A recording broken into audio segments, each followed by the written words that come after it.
Thank you for your pledge on Patreon. The IG God. Hey, yo, Flip. Yo. I'm going to put you on to some fire, man. They got this new beard wash company. They got the lotion and the everything. What's their name? They got a recovery room. What's the name?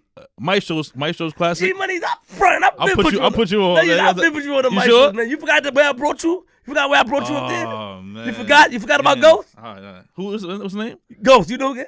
He cool, man. Yeah. Ghost is cool, man. Yo, make sure you get your Maestro's Classic beard care products today at Target, CVS, or go on maestrosclassic.com and use the promo code QueensFlip to get 10% off. 10%, that's it? I thought it was free if you put your... Are you crazy? All right, okay. Make sure you go there today. Log on maestroswithas.com. I'm from Queens.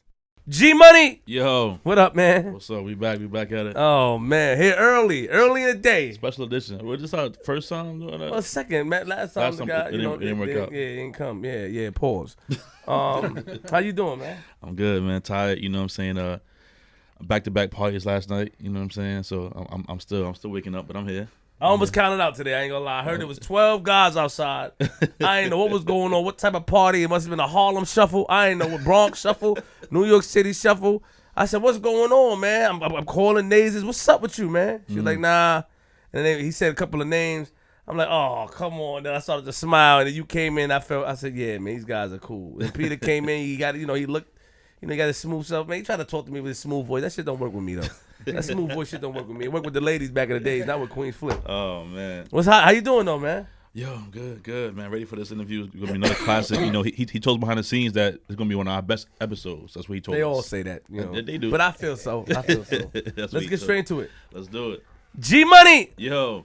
Episode 1, 2, 4. Nigga, we made it. Whoa. G-Money. Lately, you've been stop the claps. Lately, you've been fucking up on the nigga. I thought you said you were gonna skip the cursing part. That's why I you beep it out. Oh, so then we gotta say yeah. We gotta be in sync with yeah. We because YouTube, right? What we doing? All right, let's say the F word out. You can say yeah. We can say nigga. We made it. You can say it. Yeah, but the next episode, next one, we gonna like yeah. We made it. All right. Let's do it. G-Money. Yo. Episode 1, 2, 4. Nigga, we made it. There we go. We got a special guest. Yes. We get straight to it these days, man. Straight to it. Smooth criminal. Party promoter of the century. That's what they call him. I don't know if that's true. Nah, it's not. Party promoter. The man, you know what I'm saying? You know, hustler. Auctioning off underwears and all that smooth shit. And still smiling. My man Peter Shue in the building. Round of applause one more time. Yeah. What's up, man? What's up? Can you introduce? My cousin, partner in crime, Terry.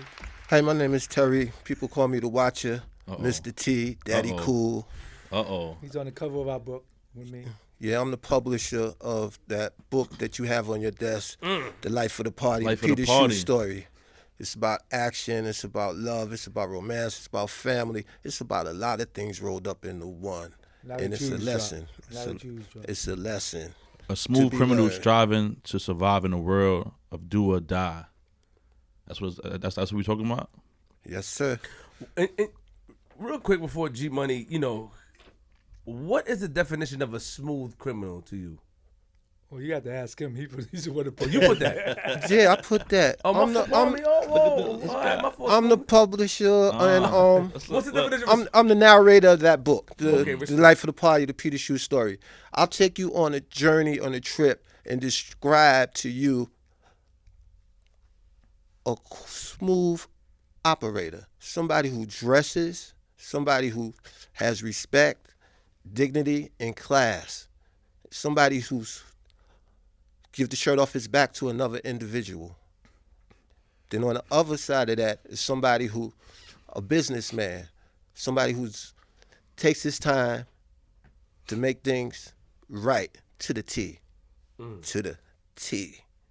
keep it strong. Oh man, chill out, T. Keep it strong. He might have to early. He might keep it strong. Out the gate, he might get one out the gate. No, he's smooth, but just chill. In other words, I'm a professional gangster. Let's put it this way. Ex-gangsters. That was then, this is now. Of course. Right now, we're trying to put it out there to the degree where kids and other people could learn from our mistakes. Right. It's a different world out there. There's a lot of cameras out there. There's a lot of things that you should not do. It's all about dignity and respect. If not for you, for your family and another individual. Mm-hmm. So Peter's story is significant to the urban world, if not the world itself, because it helped an individual to learn certain aspects in a life that's, let's say this, it's nil void now. It's over. It's hustling is dead per se. You know, if you want to do a lot of time, hey, you know, be my guest. But hopefully you won't do as much time as he did, 21 years.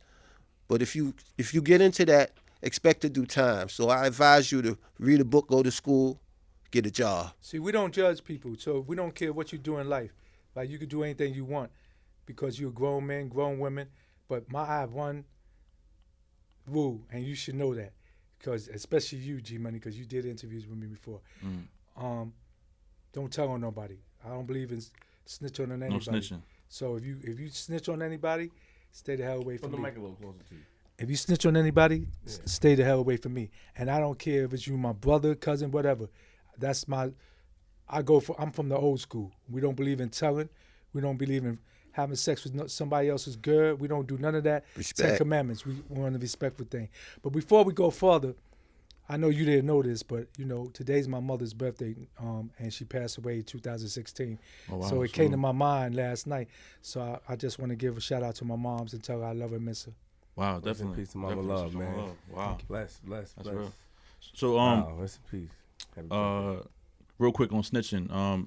Some people that speak on snitching, they say that if you're in the game, you can't snitch, but the like regular civilians are able to say how they feel. Civilian is What's different. your take on that? If it's a civilian, you know, if a lady's looking out the window, she sees somebody get killed, and she tells, she's not telling, she's doing what society has taught her. Okay. But when you take make a decision to be in the game, then I don't care who you are, what you did. You might have been that nigga back in the day. You nobody now. And the whole thing is, too many people are covering up for these snitches. Once you snitch, you dead. That's it. You dead. And there's no point to go to single out any person and talk about him on all these interviews. Snitches are snitches. So I don't glorify these snitches. So if you start talking about them all the time, you keep bringing their name up. So that's why I don't go into names, because they don't deserve to be named. And most of them guys that they talking about that snitched and they looking for these alibis or excuses, they was nobodies anyway. None of them dudes was really high profile dudes. They were just in their little neighborhoods. Oh, they talked about. But I'm known for all over the United States. I'm a real gangster. You know what I'm saying? And I'm loved all over the United States because of my realness. So I go into a jail and they come bum rushing me 500 a deep. Snitches can't do that. They got to stay in their lane, so they stay in the PC. But you know, all this stuff is not being talked about. They talk about, yo, I didn't tell on this guy, but you told on somebody, you know, and flip. And they come to you with all these crying stories, but you have to look at this. If that was your son, because you just introduced me to your son, if that was your son they told on, your son got 20 years, how would you feel about that guy? I feel upset. Yeah, So the whole I thing hate is, they can't come on these shows and make excuses. Oh, he didn't pay for my lawyer. Oh, he fucked my girl. Oh, he didn't write me. Nigga, that's all. That is part of the code. You see them in the street. If you don't see them again, then it's over with. But the excuses they make for their telling is ridiculous. And we have to come together as a whole and realize, look at all the movies that's being done, all about snitches. When are they going to do a movie on real people? You got so many real dudes out there that was gangsters that deserve to get a movie on. And no, if you ain't even got to say, all right, Peter Shue. What about Underwood? Had Slave and New Edition. What about Guy Fisher? He had A Piece of the Apollo. So you got to do your homework on all this. All these dudes was more famous than the ones that they doing movies on. And, you know, they lie and say they was the biggest drug dealers. No, Frank Matthews was the biggest drug dealer to me because, you know, of what he was dealing with and what he got away with. But they were saying that I was the biggest one when I came home. No, I wasn't. I'm not going to sit here and lie to you. There's other people that should be reckoned with. There was a lot of good dudes out there that their stories should be told. And that's why I'm here today, because I'm pissed off about that. You have Fritz. They could have made a movie out of Fritz. You could have made a movie out of icing him from Boy George's case. You could have made a movie out of Lynch Mob. You could make a movie out of Pirate. You could make a movie out of Machete in them, Miko. There's so many good dudes out there that you could do movies on. Yeah, like Fat Stevie as well. Fat Stevie. You don't have to. The Supreme Team. You don't have to do a movie. Well, Chaz's movie might be coming out soon, and that's another good dude. You don't have to keep doing these movies on the vets.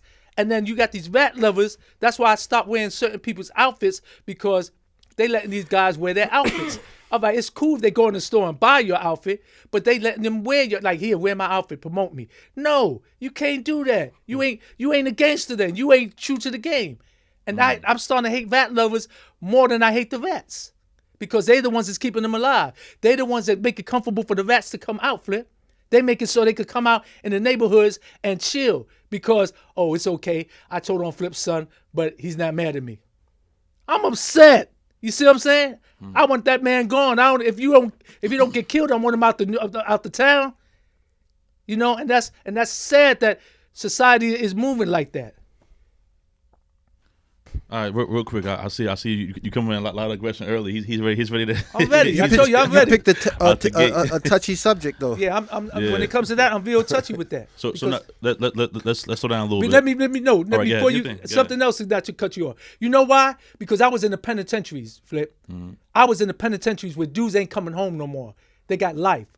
I seen guys like Prince from the Supreme Team walk by me, and I used to have to shake him sometimes. Say, "Yo, Prince, what's up?" Because he couldn't even see me. So I wonder what the hell is on his mind, or guys like him. I only did 21, so I can't tell you what a man doing life with what he's feeling. Just like a guy that did 5 years can't tell how it felt for me to do 21. You understand where I'm coming from? Right. So that's what I'm talking about. So that's why I feel the need to tell you all this, because this guy's never coming home. The kids is never gonna see him again. Because the baby mothers, once you in jail for a long time, they stop bringing the kids and everything. You know how the whole rotation goes. Oh, he didn't treat me good, so I'm not going to bring the kids to see him. Mm-hmm. So you got to wait till the kids get to 20-something, 30 years old and maybe say, well, I want to go see my father. See, there's a lot to this that they don't expose. This thing is serious. And what's serious about it is the government is taking all our people off the street and put them in jail for life for those type of crimes, but pedophiles, child molesters, you know, other things they doing illegally, they get a slap in the hand, you know, and that's it's a shame. And they talking about Black Lives Matters and talk about this killing with the police and stuff. Now, man, all the stuff that was going in jails all these years, nobody exploiting. They not exploiting how they was finding 1,000 bodies in the state in Clinton underneath the ground. They're not exploiting that. These are people that wasn't getting visited. The crackers was killing them. Mm-hmm. See, all this stuff don't come out because you have to be in the belly of the beast to know what happened in the belly of the beast. A lot of these journalists, they talk, all these the Al Sharpton type dudes, they talk. They don't know because they never was in the belly of the beast. That's real. I mean, what can you say behind it? All right, so we're gonna take a quick step back. You know what I'm saying? Let's I know I interviewed you about like 4 or 5 years ago. You know, shout out to Steph Lover. We had you on DTF Radio, about the platform a couple years back. You know what I'm saying? But for those who don't know, tell us people where you from, where you born, where you raised at. I'm from New York. A lot of people be claiming brothers. I'm from New York. Now, if you say what part of New York, yeah, I grew up in the Bronx. But that's another thing that we get brainwashed in. Mm-hmm. Nobody else does that. No other city does that. When you in jail, a nigga ain't gonna tell you I'm from this part of Baltimore. No, they gonna tell you I'm from Baltimore. I'm from DC. I'm from Cali. Only New York dudes do that dumb shit. Why do you think it's like that? Because they brainwashed to thinking that their brother is the number one brother. It's not a brother. It's New York. Say you the number one town, New York. Not I'm from Brooklyn. I'm from Bronx. I claim New York. Mm-hmm. No, when I'm in jail or wherever I'm at, I claim New York. When dudes was on that I'm from the brother shit, I said, well, stay away from me because I'm from New York. When you get to the point where you realize you from New York, come to me. I can't let you move so fast. I watch your interview. Every time somebody asks about your childhood, you go into something else, but not up here. we want to know how it was like for you growing up as a child. We want to know about your mom and your dad. This is what we want to know. I watched 4. Okay. And every time somebody starts to ask you, you do that, what you do, and Well, go to another he said where lane. I'm from. I know, and then he fell. I'm like, yo, he fall right into the Peter Shue. You touched the nerve in the very beginning with that, snitching and this and All that. right. That was got you. it. No, I grew up. That I was grew up you. in the Bronx. The South Bronx. I grew up in Hunts Point, right, which was a rough neighborhood to grow up in. Anybody would tell you that back in the day, because it was probably one of the biggest drug areas, because every block was making 100,000 a day. You had prostitutes there. This is before prostitutes was all over the other places. They was down in Hunts Point. You had stick-up kids. You had assassins living in that area. You had even stray dogs. I tell this story all the time. The dogs was vicious out there. I'm talking about real animal dogs. They'll chase you at 6 in the morning. My mother used to be hemmed up every morning, and I had to come out there with a baseball bat and chase the dogs away so she could go to work. That's how vicious Hunts Point was. And anybody would tell you that. And they had prostitutes. We had a midget prostitute. They killed her and threw her in the dumpster. Wow. It was a lot going on. They cut my man's head off, my man's brother's head off in front of me, one of the gangs, threw knives at his head on the garbage can top, and dragged his body down Hunts Point tied to a car. So you want to know how it was in Hunts Point? That's how it was. And you know why they killed him? Because he was coming to defend his little brother. Wow. So that's how it was back in the day. So take us through, like, what was like your average day like for you? Like getting up as a teenager, waking up in the morning. Like what was your average routine during that time? Well, go to school, cut class, hang out, smoke some weed. We used to call them joints back in the day. Smoke some joints. I used to be cutting class when my mother and father was in the principal's office, so I had to get ass whippings for that. But sound like you want to know about your early hustling days, rolling. The hustling days, I was selling. Before not yet. Slow down. Hold on, T. He was hustling since a little. I was selling joints in school. At what age? Probably about 13, 14. And who pointed you? And that you don't have to say a name, but was it somebody in the neighborhood that put you onto that, or that you just woke up and decided to hustle, or you was watching? What inspired you to start selling joints in school? You want to make some money. Everybody go through their phases, and I wanted to have a car. My first car was an Oldsmobile 98. So I wanted a car. I wanted to go to school in the car and girls be all over me and stuff like that. But everything I started wrong, and between my two friends, Jamal and him, they started me in all the bad things. So that's how I became the criminal I am. Flip, could I say something? I was. Sure. Back in the day, I'm from New York, and I grew up in Harlem, and I was infatuated with the game because they had teenage hustlers back in the day. They had Cisco, Fat Stevie, Noel, and there was millionaires as kids. You know what I mean? Mm-hmm. So that was influence on us. You used to see other people. I mean, like the mailman, the postman. Then you see the hustlers who, You see dudes with new sneakers. You see dudes with, back in the day, quarterfields and leather quarterfields, and you want it, And then one girl told me, and this is a true story. I was in junior high school, and this bad Spanish girl, Flip, this girl was like a high school looking girl, junior high school. She had everything. So I've tried to talk to her. You know what she told me on the school bus?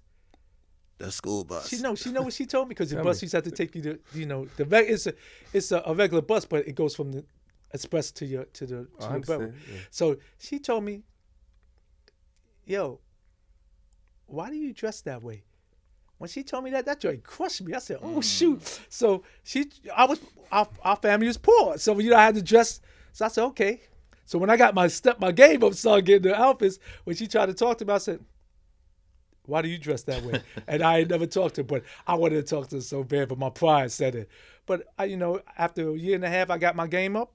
I'll step right back to her. Your parents, who was Chinese and who was black? My father was Chinese, and everybody in my family was gangsters at one time. So all the men. So my father was down with the Chinese people, And you know, I never used to get to go see him like in Chinatown unless I was searched and everything, going to see my own father. So that's what it was. And Your father was part of a Chinese gangster? yeah. Don't ask me which organization because I don't. If I knew, I wouldn't tell you, but I don't really Yeah, know. respect, understood. But all I know is when I used to go down there, you know, I used to have to get searched to go see him. And then, you know, he brushed me off because he always was cheating on my mother. So he'll give me some money to go play in the video games, you know, in Chinatown. And that was it. He'll take me to eat, then send me back uptown. Yeah, were you close with him? Was your relationship, were you close or you wasn't close with him? Well, it depends on what you say by close because really he made me the tough guy that I am, the toughness, because he really was like raising me. I couldn't understand it, but I understand it now. But he was raising me hard. Like even if I'm fighting in the street and somebody run over and say, "Yo, your son's having a fight," you know, automatically you would say, "That's your son." You go over there, see what's going on. What you know? What he would say? Is he winning? So and keep walking. So if I came in the house and I lost the fight or whatever, he said, "What happened?" I said, "Well, the dude had a good left, but I was a skinny kid. All these kids was bigger than me when we was growing up." So he'll tell me, you know, he said, "Well, you should have did this, you should have did that," you know. So one time, my sister, I got shot in the eye with a BB, you know, from this dude. So I had to go fight this dude. Now this dude's 3-4 years older than me. I couldn't whip this dude. I knew I couldn't. It's like, you know, you going there somewhere that you know you can't win, like court. You know what I'm saying? So I'm going in there. This dude whipped me up. I come back in the house, tell him what happened. He said, "Yo, you know, tell me what happened." I told him. So next day, I had to go back out there and fight the dude again. Fought him again. He beat me again. So same thing. I'm lumped up. Third day, same thing. So the fourth time he made me go out there and I can't, because that's how he was. "Yo, you have to represent the family." So I come back in the house and he said, "So what happened?" I said, "What the fuck you think happened?" He hit me with everything but the kitchen sink. I just went berserk. I lost it. And I never talked to him like that. So my mother looked at him, and he was shocked that I said that. He said, "Go to your room." And I went to my room, and she came to ice me down. But she said, "Yo, you got him going out there every day. He can't beat that dude. Why don't you go out there?" She told him, "You go out there." But, you know, he a gunman. He gonna go out there and kill the kid. So, you know, it was left alone. But the whole thing is, that's the type of dude he was trying to raise. You know, somebody that, you know, could deal with anything in life. And I appreciate it now, but I didn't appreciate it then. But, you know, my mother and my grandmother spoiled me, so I got it good on that side. So your mom is black, and he's Chinese. Ni hao ma flip. Ni hao ma. How did they meet? My mother used to have a bar, and he came in. This is how crazy he is. He came in there, met her in the bar, and they started to talk, you know, and boom, boom, boom. So she invited him over for dinner. She told me when he came over for dinner, this nigga had his suitcases and everything. He moved right in. Really? He wasn't playing around. Yeah, he was ready. He's ready. So then they had me.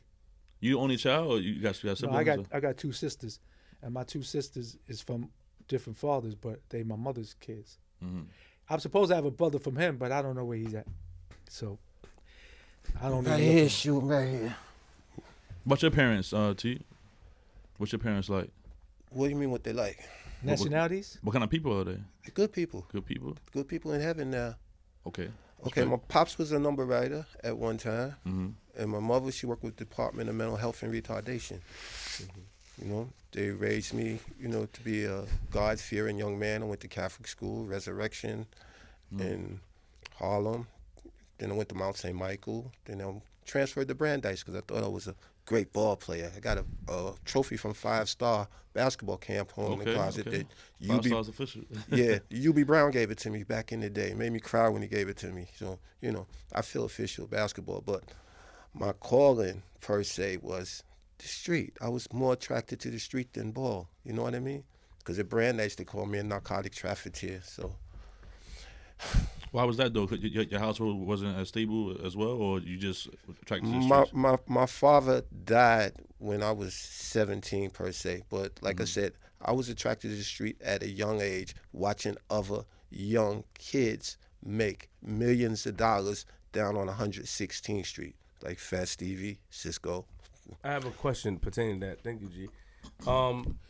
Was it because your parents instilled, you said God-fearing, church in you? Because, you know, a lot of kids that have to follow, let's say, the church life, if we could say, you know, when they get out of it, they go crazy.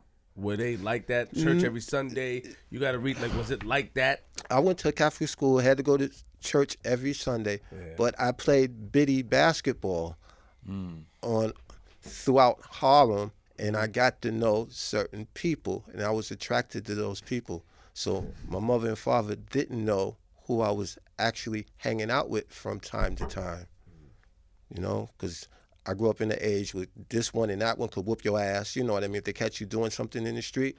But like I said, I was all over Harlem playing bitty basketball, this place, that place, and that's where I met, like, Cisco. All right, so At Peter, Church of the Masters. My fault to cut you. So Peter, so what's next for you now? You know, you growing up in this household, and you're dealing with certain things with your pops, and you're fighting for your siblings, and you know what. That's fire. what comes next?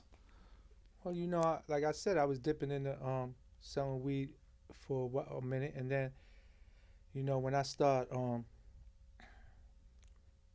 sniffing coke, we started sniffing coke at one time. Coke was like a what they call it, like a sociable high. Right. You go in people's parties, they have coke in the ashtrays and everything. So as I was sniffing coke, you know, coke costs more money. So we started robbing everything, and we used to go up to the Fever and the V71 and Hilltop, and we'll rob. We meet up, me and my crew, and we'll see how much money we made that day. We might meet up before we go out, and we might want to buy some outfits or rent a limo and get some. You know, we always had the jewelry. Some of them was wearing the jewelry that they robbed people for, but I wasn't into that because I feel that gets you locked up or killed. Mm-hmm. So I sell my shit. So I go out there and, you know, we get together, and I might see Flip and say, yo, you know, how much you made? Well, I made 6 G's. All right, let's put it together, go get this 125 grams or whatever. We buy the coat, get the nice AJ Lester's outfits or the Layton's outfits back in the day, and we go up there looking like new money. So nobody know that we robbing shit. We was like drug dealers. So we go up there and getting high, and all the, you know, the loose ladies was in there, and we have a ball. So that led me in that, and then I went to jail my first bid for robbery. So. But you just said you wasn't into the robberies, though. No, I just said I wasn't into keeping the jewelry. Oh, okay. I was robbing with them. I was probably the main one, running in spots. That's why I went to jail for armed robbery. So I run into spots and take the money, you know, we take drug dealers, we take the drugs, and we taking like stores, electronic stores or whatever. We take their jewelry stores, we take them. Number spots. I had a friend that used to run in the same number spots so much, he didn't even need a gun. When he run in there, after a while, they just know he's coming to rob them, just give him the money. Wow. I thought that was funny, you know. So Yeah, one of our associates from sticking up a number spot, he lost his head in his hands too. Yeah. Sad story. Yeah. What you mean lost his head in his hand? They cut his head off and cut his hands off. Yeah. Head in his hands. Yeah, they found his head in a tenement building in Harlem, and his body in the Bronx. You know, but they had to cut his hands off first, then his head. Torture. I mean, he shouldn't have did that, because at that time we was making crazy dough hustling. You know, he shouldn't have really did that. But it's a euphoria too, stick up. It's, you know, it's a rush. You know what I mean? And on top of being, what does cocaine do to you to make you? What high does it give you? Like, do you feel I never, you know, like, what high does it give you? What does it do? It's upper. So you be open. You know what I'm saying? I mean, they say so many stories behind it, but I mean, we both was hitting that at one time. But I don't really, you know, some of the stories. I mean, because they used to say you put it on your shit and your shit stay hard all night. I try to put it like a whole gram on that shit. My shit, that shit ain't work for me. So I don't know some of these stories they told me, but you know. But there was one time. We was at Peter Basantos had a party, right? And it was in I forgot. Was it a New Year's Eve party? I know it was a Christmas party. It was a Christmas party. So I'm so high. This coke was so good. I'm so high. I go into the kitchen, and you know they got you know you had the dish rack where you when you put the dishes in when they you know after you wash them. Mm-hmm. I swear to God, I thought I saw a water bug like this big. Oh my. So I'm like, I pulled my 38 long out. That was my first gun. I pull it out and I'm holding the gun towards the dish rack, and Terry walks in and he's like, "Yo," he said, "Yo, what are you doing?" I said, "Yo, Terry, there's a big water bug." I was stuck. So Terry said, "Yo, put the gun down." I said, "Yo, but Terry," he said, "Put the gun down." So when I put the gun down, that nigga busted me by ear. "Yo, what's wrong with you?" So he took me home. So I was like, "Yo, Terry, I can't go home like this." So he took me to one of the stash joints, and I had to go in the, I forgot which shower you told me to get in. Whatever water you told me to get in, it was the opposite. So whatever water I got in, it made me more higher. So I'm beeping him like crazy. So he called me back. He said, "Yo, what the hell you?" Because he wanted to go back to the party because he had a girl he wanted to take off. So I was like, "Yo," I said, "Terry," I said, "you gotta come back over here." He said, "What's wrong?" I said, "Yo, my heart's getting ready to bust out my chest." Yo, the shit was beeping so fast. So I messed his night up. It was all right because he's family, and that was that Cali connection. Cocaine back then. We had a connect, and he was bringing us bricks. So I understand. That shit had no cut in it. That coke was crazy. At that was time. your first night doing it, or No, that was my first night going overboard like that. One time I was in the Van Pavitt. I don't think Terry was with me in the Van Pavitt, and I was so high, right?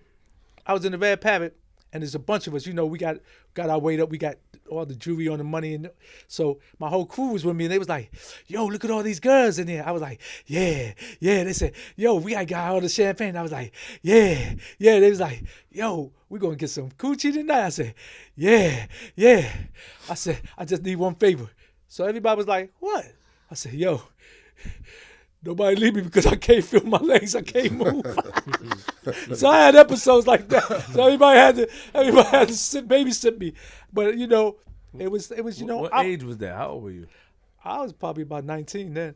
But the whole thing is like, that coke had me so messed up. And now I look at it, because it's something I can laugh at, but it was some serious thing back then. That was real coke back then, not the coke Not that the they got in fake the coke, not that streets cut shit. today, and it's Yeah. all cut up. That was real cocaine. To the people that don't know what cut up mean, what does that mean? That's cut. No artificial preservatives added. Cocaine, And what's back the in other shit they put in the 80s, they started putting Lactose? anisotol in it, and that's like a plastic. It's thin coating of plastic. Cocaine is a drug that's like a lotion. I learned from this lady from the Cali Connect, who I was doing business with. It's like a lotion. You should just rub it right into your hand like a lotion. Any artificial preservatives on your finger, you would know immediately that it's been cut with something. If it's grainy or rougher, cocaine is like, it's a lotion per se, like a lotion. And they had this thing called cocaine that it'll give you the numb and the freeze. So I used to go in the disco fever with my bill, right? And I fill it up and I pass it out. And my man, he used to always pass the bill to everybody. So when it get back to me, the shit's almost empty. I'd be mad as hell. So I came up with that cocaine shit. So I used to put the cocaine in a separate bill, pass it on as a big fat bill. They all going through it. Damn, it stings too going in your nose. Damn, shit, this is good fire. And they freezing up their mouth and everything. Meanwhile, I got the little bill, but it's real coke, and I'm sniffing, looking at them laughing. And when they found out, they jumped on me. But I had to go for a while because them niggas ain't putting no money in this shit, but I keep I remember sniffing on that my one coke. Remember incident. that? Yeah, that's some greedy people. Because they knew we had certain things that they wanted, and he's a giving person. Had to pull his coat. Yo, like stop giving your shit away like that. Yo, How do we go from joints to cocaine? Because you start sniffing it. I was selling joints. You were selling it, but how do we go from that to selling cocaine? Like, T. Yes, sir. So you're responsible for Peter selling cocaine, yes? I had to exhale. I had to exhale. Hold up, T. I had to exhale. Again, he's older than me. If you remember, T, he's older slow than me. down, T. You look like you're trying to come on. I like the chain, but let's slow down here. I had to exhale. Don't exhale, man. You know what I'm saying? This is old. This is a long time ago. Are you the man responsible for Peter Shue selling cocaine? Yes Basically, I I plead the fifth. basically, I let Peter know certain things about the drug or what not to do. You know, how the texture, if what's real, what's not real. You know, and consequently, just told him, here, take this, make some money. Do you think he made money at first? No, it was kind of, how should I say this? Experimenting with it. And he was enjoying himself. And we didn't care about, I didn't care about the money, you know, just as long as Pete was okay. But let me ask you a question real quick, T. You said that when you got you got the basketball and you were fascinated with people in the street. How did you get your hands on? When did you first get your hand on cocaine? My first pure cocaine came from. Now, I'm not a snitch, but an associate of mine gave me some pure cocaine. Yeah, don't say no names. You don't say no names, but that's fine. He gave me some pure cocaine, and then, I was about 14 at that time. Then in the block where I'm from 85 and 140th Street, I met a lady named Lynette, and she was, how should I say, involved with the cocaine business. Got it. Okay, she taught me how to cut cocaine with a hanger and a nylon stocking, and how to add the lactose to it for a cut. She taught me a lot of things that I didn't know. And I used to carry her coke from spot to spot from time to time, you know, as a kid. You know, she didn't want to get caught. So there was a group of us kids that she used to hold her thing, and we'd meet her at the spot. And then she would take it and go from there. Was she, okay, hold on. Was she somebody big in the game, or she was working for somebody? She was somebody big in the game. Interesting. Is she known? She's known to me. No, just making sure, because there was a story that we heard about a lady in Harlem that was getting money, and talking about the 70s. Yeah, they consider her somebody. You know, I don't know if it's the same lady. There's a story I saw. I'll look into it a little later. The story I saw about a lady out there. I don't know if she was they called her Queen Pin. I don't know what it was, but she was in Harlem getting a lot of money. She was up there, like around Bumpy Johnson and stuff like that. I don't know. Well, that was another lady. You talking about the what was her name? I think Grizel. The one that did Bumpy Johnson, looked out for Bumpy. That's another lady. So she was big time too. I mean, there's a few ladies that was in the cut that was big time. Don't think they wasn't big time. They just wasn't out there. So they had the guys who was the power for them, the muscle, really working for them, but they was the ones behind the whole thing. Really? Yeah. Women? Yes. Yeah. Women. They the ones that had the connects or whatever, and they said they put me or Terry down, and we're doing what we have to do to make the money, but everybody thinks it's ours, but it might have been a woman. Do you feel like the females were a little bit smarter in the game at that time, or? Well, I wouldn't say smarter. Just as smart. Opportunities. See, opportunities come. Like me and Terry may walk out the building and don't see $1 million, and you and Flip might walk out the building and see the $1 million. Right. Everything. Don't think this hustle game is all about skill. You have to have luck in it too. Luck plays a big part. You know, it's good to be knowledgeable, but you know, a mistake is a mistake. One mistake in your life could cost your whole life. Right. So don't think because you didn't make a mistake, you was a bad dude. No, it just wasn't your time. Everything goes through God. So if you didn't make that mistake, because God didn't want you to have that mistake, then karma is crazy. So that's just how it is. But a lot of people, I know some old timers that never went to jail, and they were selling drugs forever. They never got to go to jail. So that was blessings for them. And lucky. some of them told, but some of them didn't. You mentioned his name earlier, Frank Matthews. I have a question about him. Nobody knew him personally in this room, right? Did anybody know him? No, I didn't know him. I knew of him. I saw him before one time. So his story is that he just disappeared one time when they came to look for him in Brooklyn, yes? Yes. Yes. Okay, that's just yeah. And you know, he got away with all that money. But And they said that he's the biggest, when you Google who's Biggest the biggest ever. drug dealer, The they biggest say ever. Frank Matthews. So that's who I think it was. Biggest ever. That's who I think Google it was. says that who's the biggest drug dealer in Harlem. But why would he be from? I thought he was from. I'm confused. He's not from New York.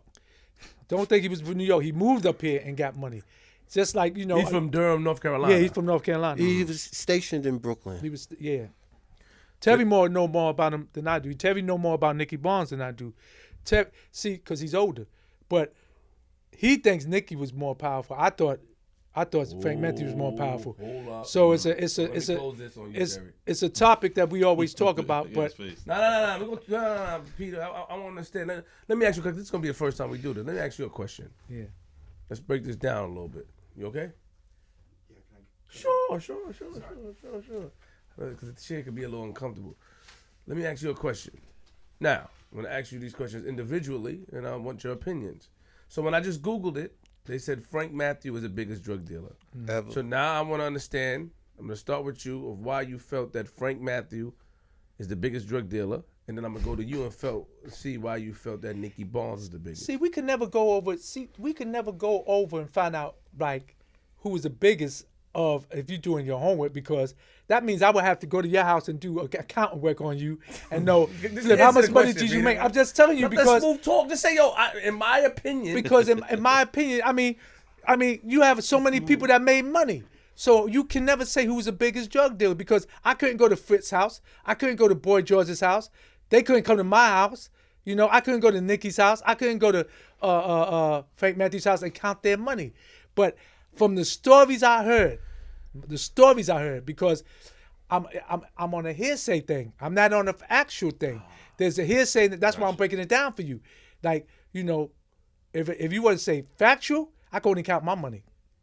But him, I heard so many stories. I think he was the richest. He thought Nicky was. Per se, I thought Nicky was, because I saw money. I helped somebody take duffel bags of money to one of Nicky's spots at one time, and I actually seen millions of dollars. But So the I'm same just talking thing, about what I Frank- actually Frank had seen. the same thing. I didn't see what Frank had. He didn't see Frank. I That's why don't he's know saying what that. Frank had. You know? It's- But Frank Lucas, well, that was a lie. He was not the big drug dealer that people thought he was. You know, that was a lie. He's a snitch, and it was a lie. He made money though. He made money. Blue Yeah, but Magic made money. He wasn't as big as them. He wasn't made- as big as them. He made money though. Peter, how you know that, Peter? You don't know that. Because I'm going by what I saw. He wasn't bigger than Frank Matthews, and he wasn't bigger than Nicky Barnes. I don't think so neither. What made him They a showed snitch, though? they showed a cut in the movie. He tried to make it seem like he was getting more money than Nicky. That's impossible. See what I'm saying? It's impossible. He wasn't getting no more money than Nicky. And Frank Matthews, impossible. You know? What made him a snitch though? You say he was a snitch. Frank Lucas is a snitch. What makes him a Google snitch? it. Google it. Google it. No, I'm not. His whole movie's a snitch. He snitched on all them police and everything. He's a snitch. Because you snitched on the police, don't mean you ain't a snitch. If you got time off in jail, which he did, you still a snitch. See, that's the problem. We try to make excuses for a snitch. And you're so good of a dudes, man. You got a good thing going. Don't let these snitches come up here and try to tell you otherwise that, yo, I didn't tell on G Money, but I just told on Peter Shue.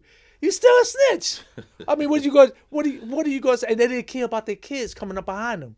Because if you got kids coming up behind you and they got your name, why would you do that to them kids? I want to say one thing too. When you mention those names too, you could say Pee Wee Kirkland had a hell of a lot of money too back in the day. You know what I mean? Yeah, he was Pee known Wee for did ball, but he had a hell of a run money wise. Did it like nobody else did. You know, you had a bunch of dudes that was getting money that we don't even see their names because they're in the background. You have just like nobody would have knew about Escobar and all them two that came out later on. They was in the background. Even Underwood, he was importing was his getting own drugs in. Underwood was He getting didn't money. have a distributor or whatever. You know. And I was with all of them. I was with Underwood this at the same time. Me, Underwood, Guy Fisher, Prince from the Supreme Team, my man Craze, good dudes. And it felt so good to be around them because we never was around each other in the street like that. Me and Underwood met, never socialized with Guy, but he's a good hell of a man. They should let him come home. He got his damn doctor's degree. He only was a drug dealer. You got him in jail for life for drugs. Come on, man. Let that man come home. Wow. You know, he's close to 70 years old or whatever. Let him come home. He done did enough time. They didn't change that law after a certain time, or were they He's can let him out? He's still in jail, man, and he's such a hell of a dude. I got to know him when we was in jail. Great man. Underwood always was a great man to me. You know, very respectful. Prince, I love Prince. You know, you got all these dudes, man, it's never coming home. That is, how you could say it, like, really, what should be made movies of, because it goes into history of real men, not these snitches. All these movies they make of snitches. Sammy the Bull. Come on, what did we keep making these movies on these dudes? These dudes they're not supposed to get no documentaries, none of that shit, because they failed. Once you fail, that's it. There's no coming back and say, yo, okay, I'm sorry, let me be a gangster again. No. Being a gangster means you take the good and the bad. You don't not go in there and you're a gangster one day and then a bitch the next when you go and telling everybody. Then you back to being a man the next day. Nah, you can't do that. What was Underwood's name? William Underwood. William Underwood. William Underwood. And where was he from? From Harlem, Oh, okay. 117th Street. Okay, and he got a lot of money as well. So everybody got a lot of money back then. Underwood had a Slave and New Edition. He's the first one that had New Edition. Underwood had New Edition, man. They don't want to say this stuff. This is a black man. Guy Fisher had a piece of the Apollo. This is a black man. When you say had no audition, you mean what? Well, he went to jail. Who get him then? He don't get him. He loses them. He had all of them, though, you know. Debbie Allen was going to see Guy Fisher. Guy was a gangster celebrity. He was a you know, where he was, I guess maybe Nikki was jealous of that, because he was a person that people liked to be around. He was a life of the party like I am now. He could make people so comfortable. He did it when we was in jail too. I have conversations with him and he'll tell me some things. But, you know, Underwood was a straightforward, no nonsense dude where you could, if he liked you, you cool. Yeah, we gave him a salute in the book. You know, Yeah, we I spoke saluted to Underwood. quite a few hustlers I met in the Underwood book. at the Apollo before I even got to see him again. I had to remind him when I met him at. So, you know, but you got good dudes. All these dudes, they need to get their stories told instead of you doing all these rats movies. What's that dude? White Boy Rick. All these movies is about rats. Why, just give me one movie that's about a real dude. I'll be happy. It ain't got to be me. I'm gonna ask you a question. You don't like saying names, so I'm gonna ask you a question. And I don't know if you know. You probably do know, but obviously you must see the thing that's going on now where you know, the video just came out with Alpo running around. Yes. Well, you know, I knew Alpo from back in the day. Okay. So my thing is this: what are we talking about with the video? Because I don't really watch stuff on him because he's not. If you watch these guys' stuff, right, and they keep bringing Alpo up, right? Alpo is just one of many. So if you're gonna bring snitches, yeah, if you're gonna bring him up, bring everybody up. Bring all them snitches up. Don't just keep saying his name like you want to keep his name alive. That's it. It's over with. He told, everybody know he told. It's over. The other people that the ones that they not bringing up is the people that told and they keeping it a secret. You know, that's what I hate, because if I mess with you, because and not to say you a snitch, but if I mess with you and if you was a snitch, right, but I don't mess with G Money and he's a snitch, then I'm picking and choosing. So what these dudes doing, they picking and choosing who's okay. Yo, okay, this guy told, but yo, he's looking out for me, so I can't say nothing about him. But this guy told, yeah, I'm gonna shit on him. Come on, man. It's the game is twisted. You got all these people, you know, keep saying certain names. It's more than certain names. Say the names that ain't being said. Say the names that they really know that's out there that's not being said. They keep bringing Alpo up. They bring some other names up. but they bring Alpo up because he's outside taking pictures. He's walking around, and he just did a documentary where he took the guy Troy Reed to the place where he killed Rich. And I thought that, you know, and this is to Alpo. This is personally to Alpo. You know, what you trying to do, because I know he's trying to get a movie deal. He's trying to make money. I know what he's trying to do. It's obvious if you know about the game. So a lot of these people are confused with what's going on. But I really think, in my opinion, that was in bad taste, because that family suffered enough. So you shouldn't have did that part of it. You trying to get a movie, and this is directly to him, so I want him to see this. You trying to get a movie and a documentary to make money, that's cool. You know, I never stop nobody's hustles. A snitch's hustle is a snitch's hustle, or a grown man's, because that's on them. They have to deal with the answers to what they did in life and stuff. And I don't judge none of that. But for you to bring that man's name up, that was in bad taste. And you need to look in the mirror about that, because that man is already gone, been gone for a while. Why bring the people to relive that, especially how you talked about it, you know? And the family, if that was his family or somebody else's family, you would be really crushed over that, because you're still trying to get over your son or your husband or whatever not being there. So that was what he did with that part of that documentary, was with the Troy V. And I don't even know why Troy V did that stupid shit, because I was wrong too. But that was in bad taste. And that's what I got to say about it. Seemed like he opened up some wounds from what you just said, if he did that. You know? I mean, how would you feel? I wouldn't feel good. Your brother 20-something years ago getting killed, and then somebody talking about how he killed him, where he put him at, and why he killed. That shouldn't be talked about no more. If a movie comes out and it's displayed in the movie, that's different. But for you to do a walkthrough of that was in bad taste to me. Yeah, a lot of people didn't like that at all. I mean, if he didn't know, sometimes you get tricked into doing these type of things. So the Troy V might have tricked him. I don't know what went on with that, because I don't be around either one of them. But my thing, all I'm going to say, because I can't flip, because I can't say actually, because I wasn't there. But I don't know what made what made Alpo do that. But what I do know, and I'm directing it to him, because I knew him from back in the day. That was in bad taste. When did you go from stopping the sniff to selling it? Now, he gave you something, you tried it, you were trying it. What made you go? You got locked up for the sticking up, yes? Yeah. But don't listen to him, because he's trying to sugarcoat his act. He was doing both at I was doing both at the same time. So don't let him think that, he started me, but I finished it. Yeah, and I was good in basketball too. So since we talking about that, disclaimer. I probably had a shot at the NBA back then, because I was punishing dudes, and I had a name in the record called the Golden Child. But he screwed me up. You know what I'm saying? Because I was going to games so high, my heart was getting ready to pop out. I stopped playing.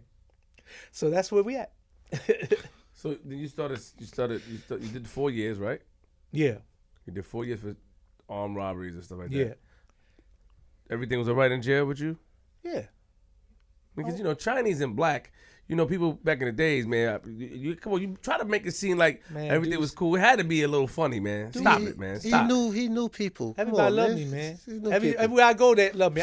I could go to Yugoslavia right now. I guarantee you, me, you, and G-Money go there. A few people come over and be like, Peter Shue, that's you.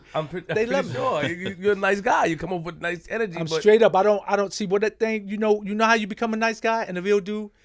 You speak the truth. You speak what's really on your mind. You don't go out there and just chastise people. When I talk to people, even if they ask me for advice, I don't tell them don't do that. I tell them know the repercussions if you do it. But you be your own person and do what you feel is right. You see what I'm saying? I see what you're saying. But I'm saying that you come home, you're hustling. Are you making money? And people say they make money, but are you making money, bro? My whole team was making money. Damn, where that? Oh, so I get some change coming. So now, like, T, was you and T part of a crew at one time, or like T was a part of another crew? I was a part of one crew. He was part of another crew. We two different ages, so he was loyal to his crew.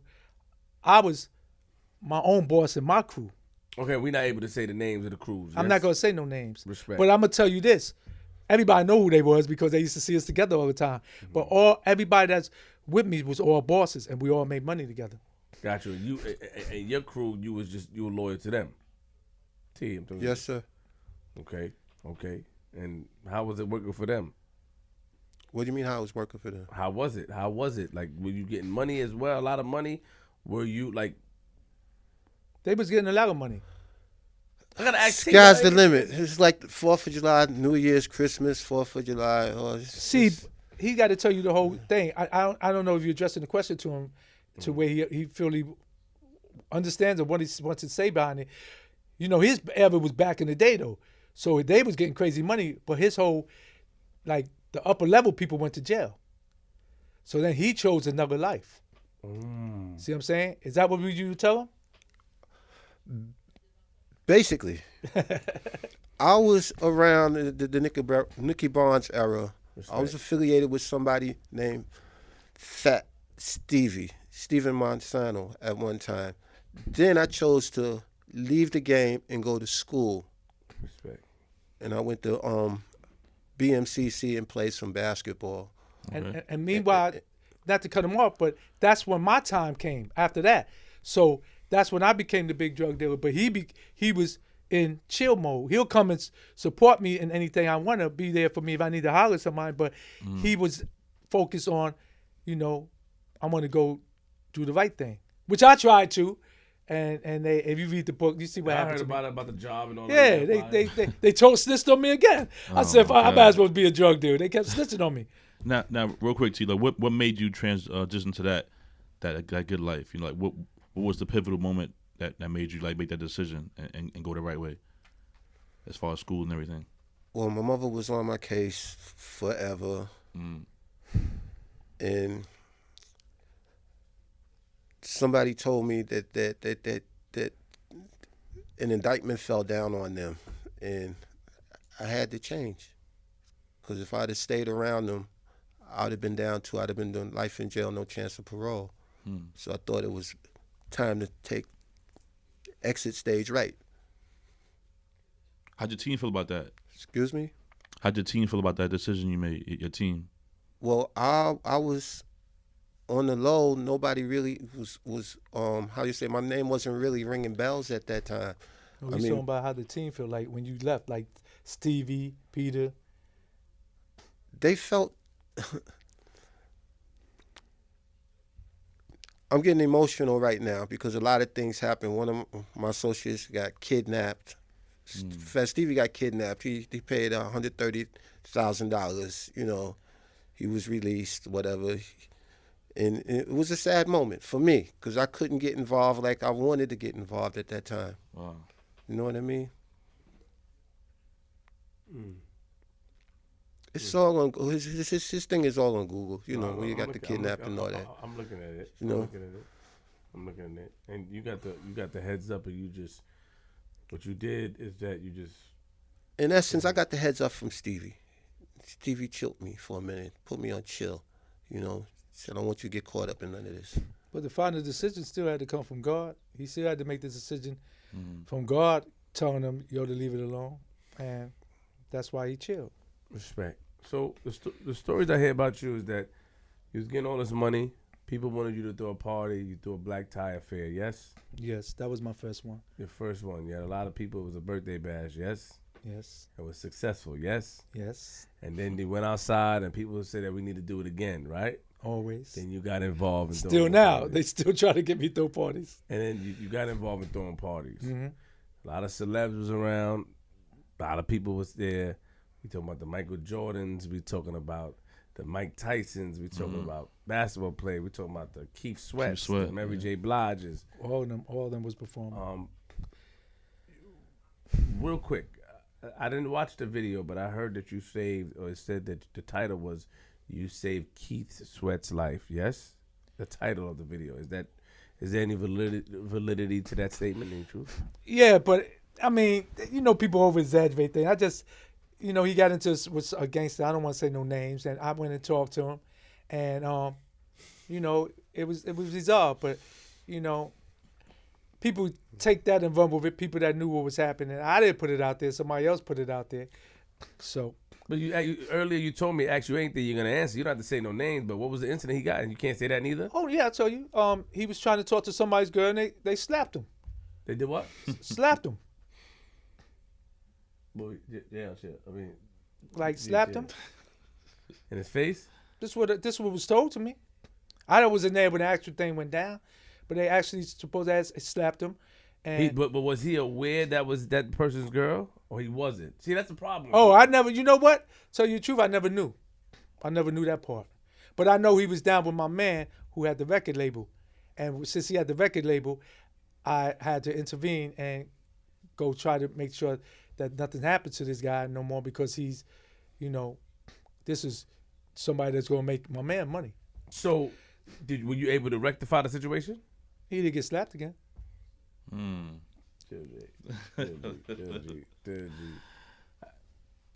How you know that? Because if that would have happened, then it would have been a beef. Oh, That's real. Yo, so your parties. At what point did celebrities start to come to your parties? Like off the rip? Off the rip. Your first party. Off the rip. They just showed up. Everybody. You know, I was known out there. So, you know, I had some close ties to like Mike Tyson. We'd be hanging out all the time. Charles Oakley from the Knicks. That was my man. Still my brother. Looked out for me when I was in jail. Anytime I needed something, he sent money. So, and when I came home, God bless Oakley, he sent money. He told me to go to the car wash and pick up money for myself. And when my mother died, he came and gave me money. So, you know, Oakley's been there for my whole ups and downs. So, and we have met many funds together. Oh, you too, Tay. You've been there. We talk about celebrities. Celebrities, right? I'm a celebrity now. I'm on Flex. Flip show. All right, he wants me to give him his props. He made it. He made sure I was all right my whole bit until he got a girl. Then the money was getting funny. So, but money was coming in good until he got a girl. Then it's like, yo, Pete, I don't know if I'm gonna be able to send it this month. Gotta pay them bills. He wasn't paying no bills. He was getting tricked. You know, he's paying her bills. He's paying her bills. Chill out, Peter, man. Come on, what you hating for, man? So, my man it is what it is. That's my dude, though, man. And then, and then, you know, so the party was awesome, man. The party was some of the best parties ever thrown. I mean, right now, though, you know, Rope-A-Dope does a hell of a job when it comes to parties. He does, and you know, and he's gonna say I taught him the game because when we was in jail, he came to me and asked me about the game, and I told him about the party things. I told him what I know, but I thought he was one of them other full of shit dudes that would come and, you know, ask you for things, but don't go do it. Right. But he really came home and took the party to another level. And that being said, me, him, and Kevin Childs, and my man Chris, shout out to Chris too, shout out to Kevin Childs, going to do a party together, and it's going to be the party of the century, trust me. So we doing that. What was the game like back then as far as throwing parties? Like, what was your process for like promoting the party? Now we got social media. I was just trying to wash money. I didn't care about what we made. I was trying to wash money at the time. But how'd you get people to come to your parties, though? Oh, you put flyers out. You go to the radio stations. I used to put it on the radio stations, and everybody used to come. Then, you know, word of mouth. Now it's different. Now it's so easy with this internet. All I got to do is tell Flip get on the mic. Everybody be there. So let me ask you an honest question. How did you become cool with Charles Oakley? How did y'all build that relationship, that rapport? Hanging out, and then we took a liking to each other, and you know, he was the Jack Daniels beer chaser day, the guy back in the day. I was always a champagne day, so he had me drinking some Jack Daniels one time, and then I was twisted, and he came in. You know, he kind of big dude. He's a tough guy, you know, and he took his hand and slapped me in my stomach. Boom, you okay? And I looked at him. I said, I'm gonna kill you. I threw everything up. And we started laughing later on, but Oakley's I seen Oakley beat up so many basketball players, and one time he got his Xavier McDaniel, and McDaniel came to Bentley's looking for him, and because that was the best club ever, Bentley's. So Oakley came there. He came there looking for Oakley. I said, man, you don't want to see Oak, you know. But Oak didn't come there that day. Oak had, you know, because he was there every weekend, but he had took a girl somewhere that day. But Oak is a devil dude, man. Fisher all the way around the board. I love him to death. You know, crazy shout out to him. What was your biggest party back then? The Black Tie Affair was a big party, or you had something bigger than that? Well, those are the ones I liked it, though, because, like I tell everybody, if you looked at my other interviews, it sets a standard for us that black people could have these type of parties, too, like Dallas and what's the other TV shows where they had the Black Tie Affairs, and we can have them too. So just to see my people dressed up like that, and another thing, when you dressed up like that, you ain't trying to get into no incidents. So you be dressed up, the girls be looking all gorgeous, got their nails, hair done. So you have a good evening, and that's what we did. Where was Bentley's at? 40th Street, Madison and Park. Okay, yeah. 25th East 40th? Yeah. Okay. Oh, Dynasty was the other show. I said Dallas, right? Dynasty and Dallas. Those were the white shows back in the day where they had the rich people. They had the people from Dallas and they had the people from Dynasty. They was rich. They throw these elegant parties and stuff. So I like to compare our parties and see how we could do it. So Mary J sung her first hit record, single, You Remind Me at My Birthday Party. Keith Sweat performed. All them people performed. In Touch with that song Too Hype. So, you know, everybody was performing, you know, so they would come to your parties to get their name up, these artists? They really want to hang out too, but you said some of them perform their records for the first time. Some of them perform, but some of them, they would come to other parties too. Right. So, you know, SWV, shout out to them. Those are my favorite girls. They used to come and hang out all the time. You know, it's a bunch of girls. So you feel like you feel like your parties like potentially help some of these artists to get there to where they at now? Oh, well, I don't know if it helped, but it put them on the map. Right. DJs too. I had all the DJs spinning for me. So all the DJs spin for me, you know. So I did our part. You know, I did what I had to do to get them started or put money in their pocket. Right. Because that's what I'm about. You know, making everybody get money. Now you're throwing all these big parties. You know, at what point did you run to Madonna? Now, you know that's a whole big thing. You know what I'm saying? Of course, you know we got to bring that up. When did you meet her? G Money, read the book. It's all in the I book. know we're gonna read the book. No, we ain't doing that. We ain't doing read the book. That's not even the book, man. Cut it out, man. We're gonna read the book. Yeah, we're gonna read the book. We're gonna read it, but well, you know, the people who tune in right now actually, wanna, it was a party for Chaz at another spot called Crane Club. With Chaz. Chaz Williams? Chaz that passed away. Salute to him. Yeah. Salute. That's my brother. You know, God, I cried for 2 hours when I heard he had, because I got the call in the morning. I cried for 2 hours because me and him was tight, and he was the flyest dresser. Man, this man was one of the best dressers back in the day. And, you know, we was at his birthday party, and I was so crowded. That Crane Club was so small. It was around the corner from Chaz and Wilson's on 79th Street. So it was so small. I said, man, let me go, man. I'm going back to Chaz and Wilson's, which was a hangout for celebrities. Mm-hmm. So when I went in there, you know, that's when a dude came over and said, Madonna want to meet you. So, I know you heard the story. I said, I like my women black like my coffee. Yeah, we heard the story. And then she came over and said, boom, and then we started talking. Then I went back to the Crane Club. They started a little fighting in there. It was too many people for that night. And somebody shot up in the air, and you know some of my crew was in there, my family, Scooter and all them. So when we came outside, everybody broke out. So, you know, I was stuck. So my people go off, and it was her number. So she said, "What you doing?" I said, "Nothing now." So I went down to her crib and went into the loft, and you know she had a negligee on, and you know the rest. My downfall. Why you said she snitched on you? She put the informant on me. How? See, that's the same thing like you asked Kev that day. See, if I tell you somebody snitched on me, take my word. She might have not testified at me. She didn't testify for me. Don't put that face on, Flip. I'm talking. She didn't testify against me, Flip. And she didn't give no statements. But the informant she put on me gave the statements that said, she told her that I was selling drugs and to get me. Philip, it's in the book. It's we got transcripts in the book. Transcripts in the book they said. of the lady saying that she told her to get me. Why would she And want then, to get you, though? and here's something even more major.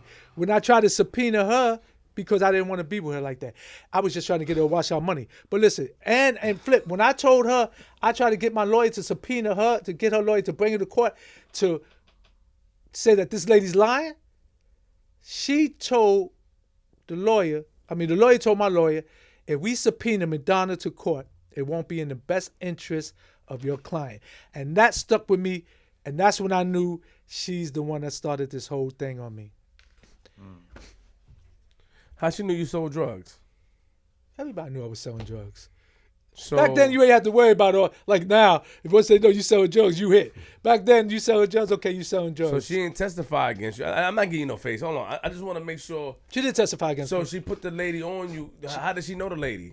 That was her friend? The lady was a friend. The lady had a book out called Mob Girls. The lady was an informant.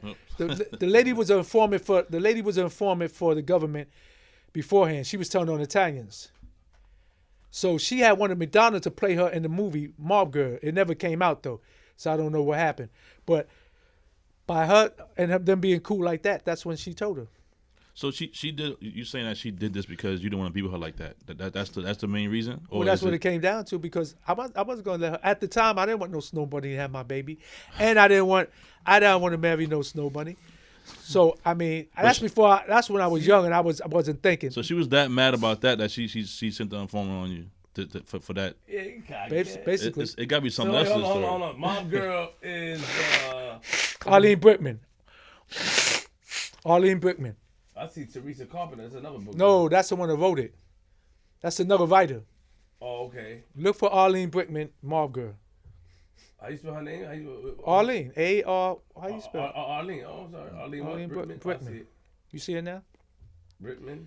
Yeah, so she's the one that told on me, Brickman. testified. I see her. Arlene Brickman. Yeah, she's the one that testified me against me, but she's not the one.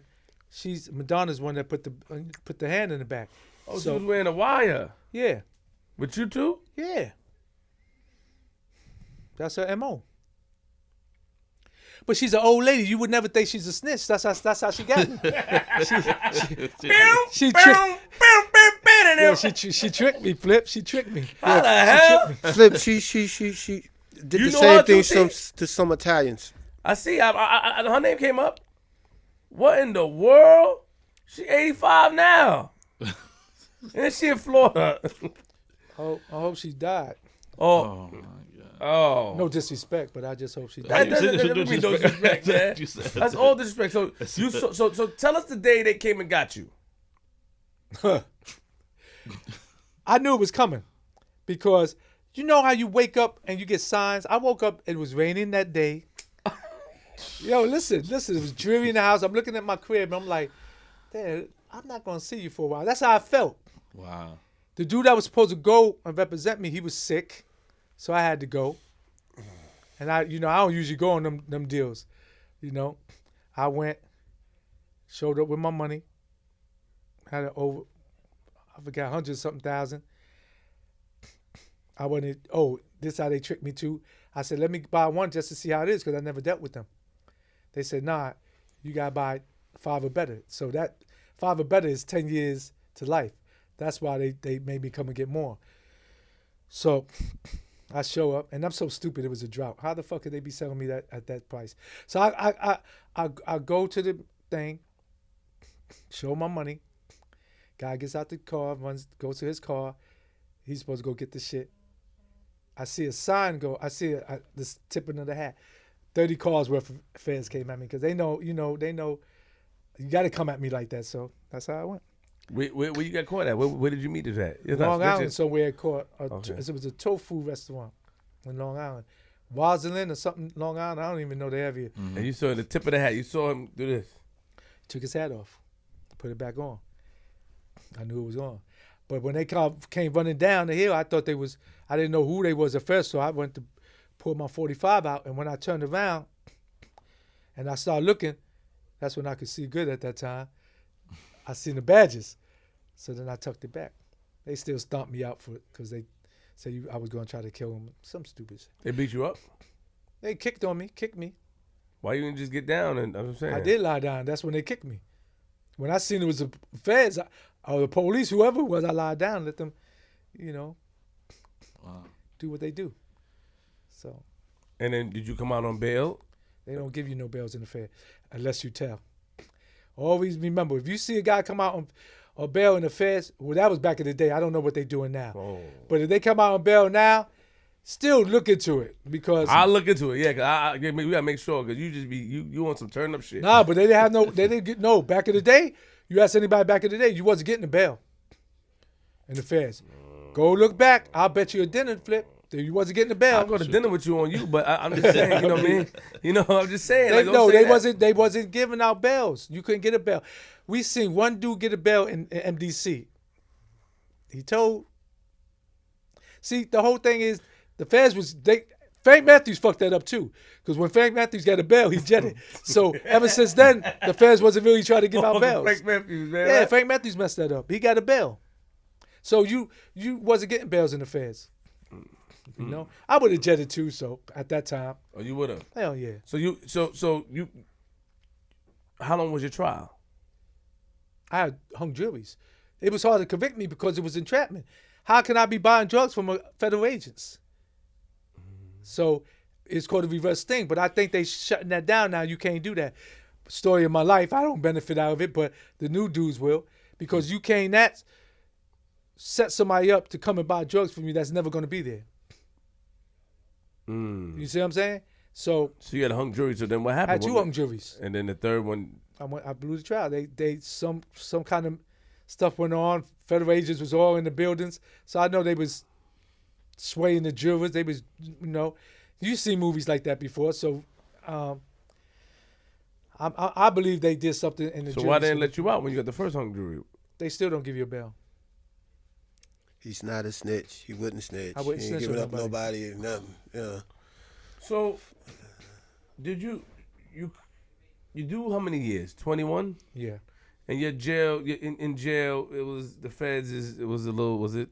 How was it in there? Jail is jail. I'd rather do state time because you get packages and stuff in the state. You don't get the 35 pounds a month in the state. So the federal jail's food is terrible in the mess hall. So you got to know somebody in the mess hall to steal raw food like chicken and stuff so you could cook it over. Pasta. Italians steal their pasta because they like that. But the commissaries is full of, candy, sugar stuff. And, you really going to get diabetes and all that from that. Did anybody come see you? Like who? I don't know. Anybody. People's coming to see me. I'm love, Flip. I'm saying, man, a lot of people go to jail. Niggas forget about it. My family comes. I even tried to see him. Everybody, they wouldn't let him see me. They wouldn't let me see it because of my arrest record. Yeah, Yeah, too bad. I tried. I love him. Everybody came to see me. Wow. So you in jail, 21 years. You see the best of the best of them. You know what I mean? You're in there. And do you have any memorable jail moments, or jail is jail because you don't want to glorify jail? No, the only memorable moment I would say I respect it is when I got to see Guy and all them. Well, I would never thought I would see them again. Guy and Underwood and all them. That was Prince. Shout out to all them. That was a good day for me. But there's really no good days in jail. So, it's not a place you want to be. I tried. Only thing I got out of that, I started writing movies and stuff. So I wrote movies and screenplays and books. What was this underwear thing? You was trying to sell her underwear she gave you by going to, like she gave you? You trying to sell it? Or you sold it already and got it back? We took it back because they was trying to do some kind of scam stuff with that, so we left it alone. But I do have her underwear, yeah. You want to buy and Flip? How much you sell it for? For you, good price, $100,000. Ting, G-Money got it. You making that type of money up here, you might as well hook. Nah, I ain't making that. I'm just saying, what's the point of selling? So you want to sell it, but people want to buy it? Yeah. What do I want to keep them for? Well, they bad luck. Have you heard from her anything? She would never contact me because she did wrong. So why you want to sell them? What I'm gonna keep them for? But who wants to buy? We got some. They got her panties in the Hard Rock Hotel and Hard Rock Cafe. People is fans of hers. They gonna buy panties and they could exhibit it, whatever museum. You got Elvis Presley clothes. You got all type of Michael Jackson gloves. Why would they want to buy those? Right. One day they might say, "Yo, we selling flipping G Money's hats." From 80 years ago. $1 million. So my thing is this: is that so you say all these things you do on these blogs? Did she put a cease and desist, or she can't do that? Did she tell you to stop talking about her? She can't do nothing. Like it's public information. That you was with her is public information. That not only with her, it came out in trial. It's on the transcripts. In this book. No, I got the original transcripts. There's transcripts in the book, but we got other transcripts. You was fucking a raw and shit, or you just regular? Was it condoms back then? No, you wasn't going. Personal. About personal. You got deep personal. Was it condoms back then, or you just? Was she? I had a Madonna condom, especially married now. Was she? Last question about her. Was she? You want to know? Did he make her sing? No. He wants to know, was she good in bed? That's what you want to ask me? Yes. All right, listen, she's no different than anybody else. You a hater. You a hater. She wasn't special. You a What hater. you want me to lie? Now you hating that. Oh, I won't- You no. wasn't telling her that when you wanted to clean your money, huh? Only way, but Flip, only way I could be hating if you had the coochie too and you know it's better. Oh, yeah. That's the only way I could be hating. Come on, man. Yeah. Now, did you have it? Did you hit it? Nah. All right, so we can't debate. We can't debate that now. If you hit it, then But we you can. downplaying it though, Peter. Nah, I said she. Downplay her? I said she. Listen, was me fucking her worth 21 years? No. All right, there's your answer. That's your answer. No. It wasn't. Ain't no pussy in the world worth 30, 25 years. Nah. All right, there's your answer. It's a dead issue. So So at no point did you feel like you want her to be a serious item? Say that again. I said, at no point did you feel like you and her could be a serious couple, like together, or you just running the streets? I liked her. She was cool with me. She was cool. Oh, there you go. So I ain't you gonna did lie. like We had good times together. Because at first you said you look like your Kofi Black, Yeah, but that's when I first met her. but afterwards you know, started. as we was having fun together. One thing we did have is fun. Every time we was together, we enjoyed each other's company, and I started taking her to places that she never been to. You know, in a non-white atmosphere. So she started digging that, and so we was chilling. And I took her to the Ruckers one time. I took, I think Wendy Williams blew that up too on the radio. Pete and Madonna was at the Rucker. And I suppose that did a video called The Secret. Yeah, she wouldn't pay you for the video. Right? Yeah, and I never showed up because my girl found out. Yo, Flip, what you looking for? You didn't know this? No, I'm looking now. Yeah, So yeah. I had to try to save my relationship at the time because my girl was bad at that time. She was black and white, and she Well, was, we never saw a picture of her to determine if she was bad or not. she was bad. It's hearsay. Take my word. It is hearsay though, Flip. That's why I fucks with you. I'll It take is your word, I'll take your hearsay. word. I'll take your word. It is So, but hearsay. you grabbing your girl over Madonna? Well, I Fuck was who with Madonna is. I didn't want to lose my girl, so I took her to Aruba and St. Martin's back to back. Yep. And the shit still ain't work. She still was crying. Yo, you fucking done. So I ended up leaving her ass too. I said, fuck it. I got tired of that. But You have any children? Sorry, G. Yeah. do I have children? Yeah. Yeah, I got 2 boys and a girl. My daughter's 30. My 2 boys is 27. 27. Yeah. So she offered you the money while you guys are messing around. She still wanted to pay you for the What video. did she like about him though? I don't know. I don't know what it is. He's a smooth smooth guy. guy. Both of these guys. You know what I thought? I saying? think it I mean, was got the because goatee and all that you know what I shit. think it was? She knew I was Chinese, but she knew halfway from my waist down I'm black. So that's why she wanted me.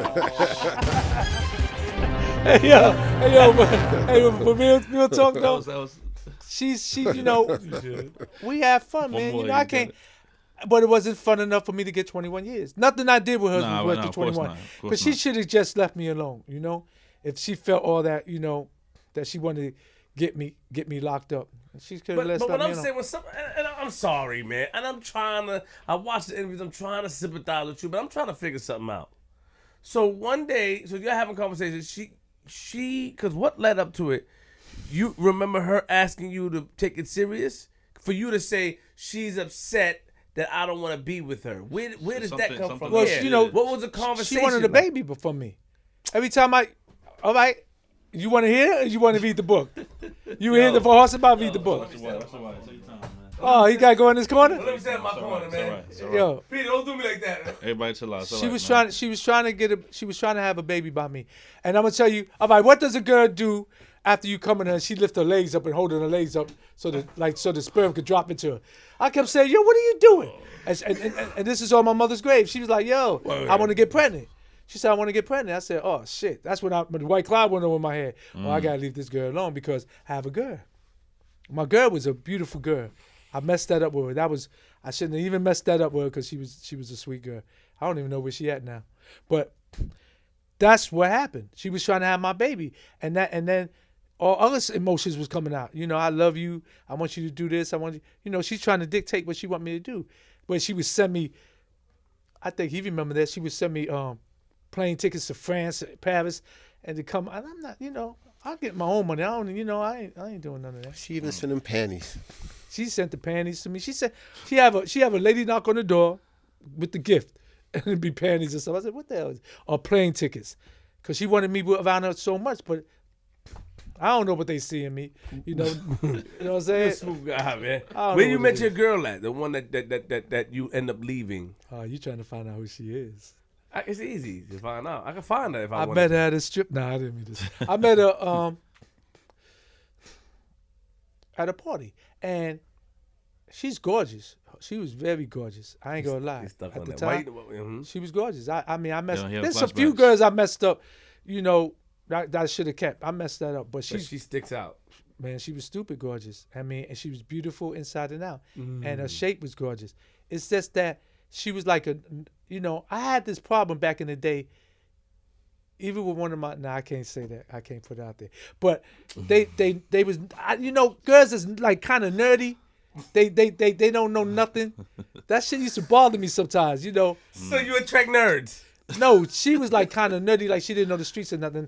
I should have respected that, you know. Like if I came home and say, if I say, yo, Flip just got shot, and you know what, you know, certain girls would say, well, that's what happens when you're in that life, and that makes me want to choke them because that's that's nerdiness to me. But I realize that that's the best girl to have because you know I can have the girl, a street girl. She'd be like, yeah, Flip got shot. All right, let's go get them. You know, she gonna go in the closet get the guns. Yeah, I mean, I was off key. I was, you know, a lot of my life I was off key. You know, You brought some guests with you today. a whole bunch of guests. So who you want to bring in first? Well, first we're gonna get. You see, I wear other people's clothes that they, because I'm an equal opportunity employer. So what I try to do, I try to, like your podcast, anything. I try to get my black people out there, so people want to buy this stuff and be around them, because that's what I do. So the first two people I'm gonna bring in is two people's clothes I wear. Go get Divine and They're not snitches, right? no snitches. I would never wear no Divine snitches, and no Gilly. snitches. Divine This is just and the tip of the iceberg, the crew. Now I'm gonna bring two in right now and let them sit and talk. And you guys have any questions you want, and then we're gonna go to the next set of people. And I'm gonna lead you all the way up to date to where I'm at now, what I'm doing. You know, so Flip don't be a hater on me later on. I like Flip though. He cool? I didn't know he was this cool. Oh, Flip is alright. You get all the bullshit I hear you say. I think you alright. I wrote you on Facebook before, man. You tried to charge me for an interview, man. I still got the message. Oh, because I didn't know you. Yeah, that was years ago. Huh? You thought you Huh? didn't know that? Divine and Gilly. what's up, y'all? How y'all feeling? What's going on? All right, G-Money. What up? You on me? All right, salute. All right, G-Money. Gilly, What's sit here, going on? Gilly. Divine, sit there. Okay. Not you yet. I want to make sure you're okay. I come and check on you. All right, I got it. I'm gonna get to you. I know, baby. All right, look. All right, this is my brother Gilly. I grew up with, Careful. and Pull the mic close to you. he has the clothing line Pure, and he's gonna tell you a little bit about it. And I wear his stuff, and this is I Am the Life, and I have his stuff on today. This is Divine. Well, I take it from there. Salute. So, when did you guys get started with the clothing line? When did you guys get it started? Well, my clothing line, the pure name is called Pure. Talking to the mic. Yeah, pull the mic closer. Yeah. You just pull it Slide closer it to you. Yeah. There you go. Yeah, Take the mic. yeah. Feel it. All right, so it's called Pure, which is pure, but it's a hood street acronym. You know, everybody says Pure, which is raw. It stands for power, unity, righteousness, and equality, amongst other things. I started in 2016 because I decided that I'm a pure person just by my history. Like Uncle P got history. He raised me. I watched him growing up. I saw all the life of the party and all that. It was a beautiful situation. I learned. And I decided to do my own clothing line. I managed rappers my whole life. You interviewed Cuban the other day. That's my little bro. Yeah. Dope interview. Shout out to Cube. But yeah, Pure is a brand. It's for the urban community. And I'm just trying to get it all the way out there, and with other things that I'm doing. And real quick, what's your story in a nutshell? From your My story is background. I was born born in Spanish Harlem, raised in the Bronx, Fox Street, Hunts Point. Ran the streets as a young man. Had my bumps and bruises. Tell him the other rapper you was I got associated it. I got it right now. And then, you know, after all the brothers went away in the 80s, you know, towards the 90s, I had a big friend named Moondog, Big Pun. And Cuban Link, Big Pun, Triple C's. You know, they were doing their thing. I was doing my thing. I transitioned from the street to them. Pun asked me if I wanted to be his personal assistant manager, and I said sure, and we went along the way. Then the incident happened with Q, and I decided just to take my you know, the right side, and we'll talk about that on another occasion. I rock with Cuban Link through all the years. I managed DMX. I took him around the world before this last stint from 2016 on, and I kind of like gave up on the industry because, you know, it's a funny game, and they have a cool in that industry. There's a cool. So if you know, and they all know me, so if you ain't touching the right buttons with them, then they gonna keep you on the outskirt. So I have a history. My name is Gilly Delgado, and they know me. One more thing before you cut him off and go to the next one. We ain't cutting them off. We cutting them off. We going to we got a play we working on also. too. Oh, this one you gotta play with. Okay. All right. So what we're doing is we're screenwriting. We're doing a play consisting of Pete, Mario Machete, and Pirate Pirata right now. It's a new way of introducing the brothers that are coming home from the penitentiary, so people can hear the stories instead of just hearing the story of, yeah, I just did a bid, I was in Attica, I was in this, I was in that, I was in Lewisburg, but what actually goes on 24 hours during the day in there. Right. So when I sat with them and I sit with them and we talk, we could be talking about a basketball game, and then a story from the penitentiary would come up. So I said, you know what, we figured, Miko, myself, Pete, the brothers, we said, and we have theater access. So we said, you know what, we're gonna create this and put this in theater, and let them showcase their talent, because they are talented. You know what I mean? Other than that, you know, they did what they did. They got their history. They got their minutes, their paperwork, and it's all clear.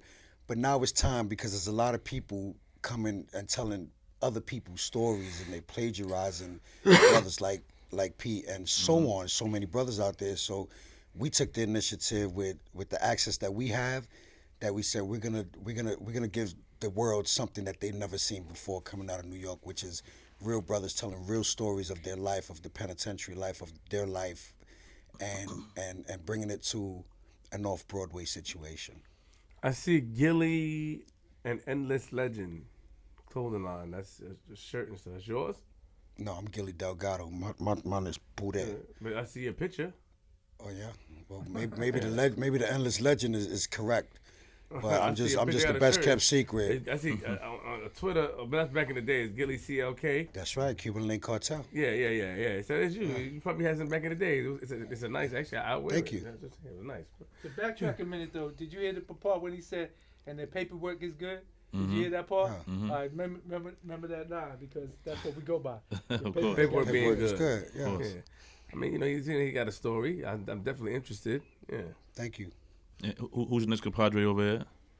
Oh, I'm Devon, and we got IETL. IETL stands for I'm the Life. It's a brand that everybody could wear, you know, when you represent yourself. And we just been rocking and grinding it out. When you guys get started? 2014. Okay. And where you from? I'm from the Bronx. You're not from New York, like my man said? You don't rep New York. Yeah, you could say that. We 5 borough brawlers. Gotcha. You're New York all day. What's your backstory real quick? Oh, me? Well, you know, I ran lightly, treaded through the streets back in the days, and I actually around 90, what was it, around 2007, I opened up a bookstore for my mother called Books in the Hood. That was in the South Bronx on Prospect Avenue. And we brought a lot of people there. We did Style P interviews, the real Rick Ross. We did a lot of different things there. And then after that, she went got married and retired on us. So we went to the next route. We always been into fashion. So we did the I'm the Life brand. We went to give the world something that everybody could represent. See, we all wear different clothes. It's like Pure, it represents you. You know what I'm saying? IETL, it represents you. You know, when you wear this brand, you're going to be representing yourself. See, we're not haters. We support everybody's clothing line that's, you know, our people's. Right. Anything that non rats, I'm supporting it. So I wear anything. If you gave me that hat right now and say support this for Flip, I'm gonna wear it because It's my man Bino joint. Yeah. I support that. I wear Triangular. That's a Dominican clothing line. I wear that stuff. So I don't go by. It's no nationality barrier with us. We all the same. So if you got a clothing line and your paperwork good, we wearing your shit. That's just how it is. Oh yeah, Gilly, you've been. His paperwork good. Brother, I was sent to the group home in '81. I ain't come back to New York till '89, brother. So I was the first one out. Yeah, I was group home '81. He was with me since he was a little kid. Yeah, I was group home kid, bro. Yeah. Gilly, good. Yeah. You didn't tell him how we met, Devon. How me and you met? Well, what's crazy is, like I said, we had the bookstore, and I know T, so his cousin Terry, so we started promoting and branding out the book and doing interviews and things of that nature. But that's basically where we met at. Okay. That book is serious. Y'all gotta check that out. I've been reading the comments on the book, and they said it's must read. 4.5 stars. But y'all heard you say another interview you can't read. So was you joking now? I don't know. You have to get you an interpreter. I don't know what's going on here. Oh, he tried to I mean, mention, you bro. know what it is, Oh, man. wow. I pick and choose when I need to read or not. You know what Oh, I'm so saying? you a sometime reader. Yeah, I'm a See, sometime and that's reader. what them dudes. I'm glad you said that because that's what them dudes do. You heard what you said, pick and choose? That's what them dudes. That's why I'm trying to tell you, shut these dudes down as rats because they pick and choose who they want to socialize with. The rat lovers. See, the rat lovers pick and choose who you want to socialize. Just like she said, you pick and choose what you want to read. Yeah. But now I think about the rat lovers. They pick and choose who they want to socialize with. So, I can't say these guys' names. But I'm gonna ask you a question. what? Your brother, say your brother is a snitch. Or Cut him off. He dead. He dead to you. Dead. So you're not gonna talk to him at family events or nothing. Ever. There's no reason to. Did you not watch The Godfather? No, never. I'm him. I forgot how it went. Fredo, when Fredo set No, his brother up. don't try to remind me. You tell me how I'm y'all gonna tell you. feel. Well, Fredo set his brother Michael up, That's right. and he just disowned him. He said, "You know what? You visit mom when I'm not around." Oh really? Right. Yeah. That's right. And when she died, he said, "Well, he'll come visit her when I'm done No, he visiting." killed him. He killed At the Fredo. end, yeah, at the end, He fishing, killed Fredo. son, yeah. But my thing is, I was a godfather one time, and I would never deal with anybody because Flip. If somebody told on you, right? Listen, somebody told on you, you still in jail. You hear I'm hanging out with him every day, and me and you was cool. How would you feel? I feel upset. Well, you know how I feel, but it's not about me. Because I feeling want that. you to feel It's the about vibe. you. I can see Because- it. I can because- vision what you're saying. Because I bro. want you to see this vision. throwing me in because it. these Most dudes of us keep- did biz because because- somebody No, snitched on because us. these dudes keep coming at you, crying to you. Flip, here my side. I'm a rap, but I only told on so and so. Flip, it ain't all that bit I don't know. serious. Who do we have up here?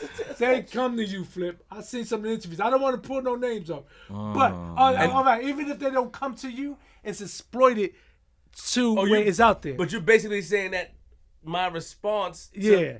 But that doesn't mean anybody come to me. I just want to know certain questions. Yeah, but the whole thing is, once they do that, man, all that goes out the window. Dead.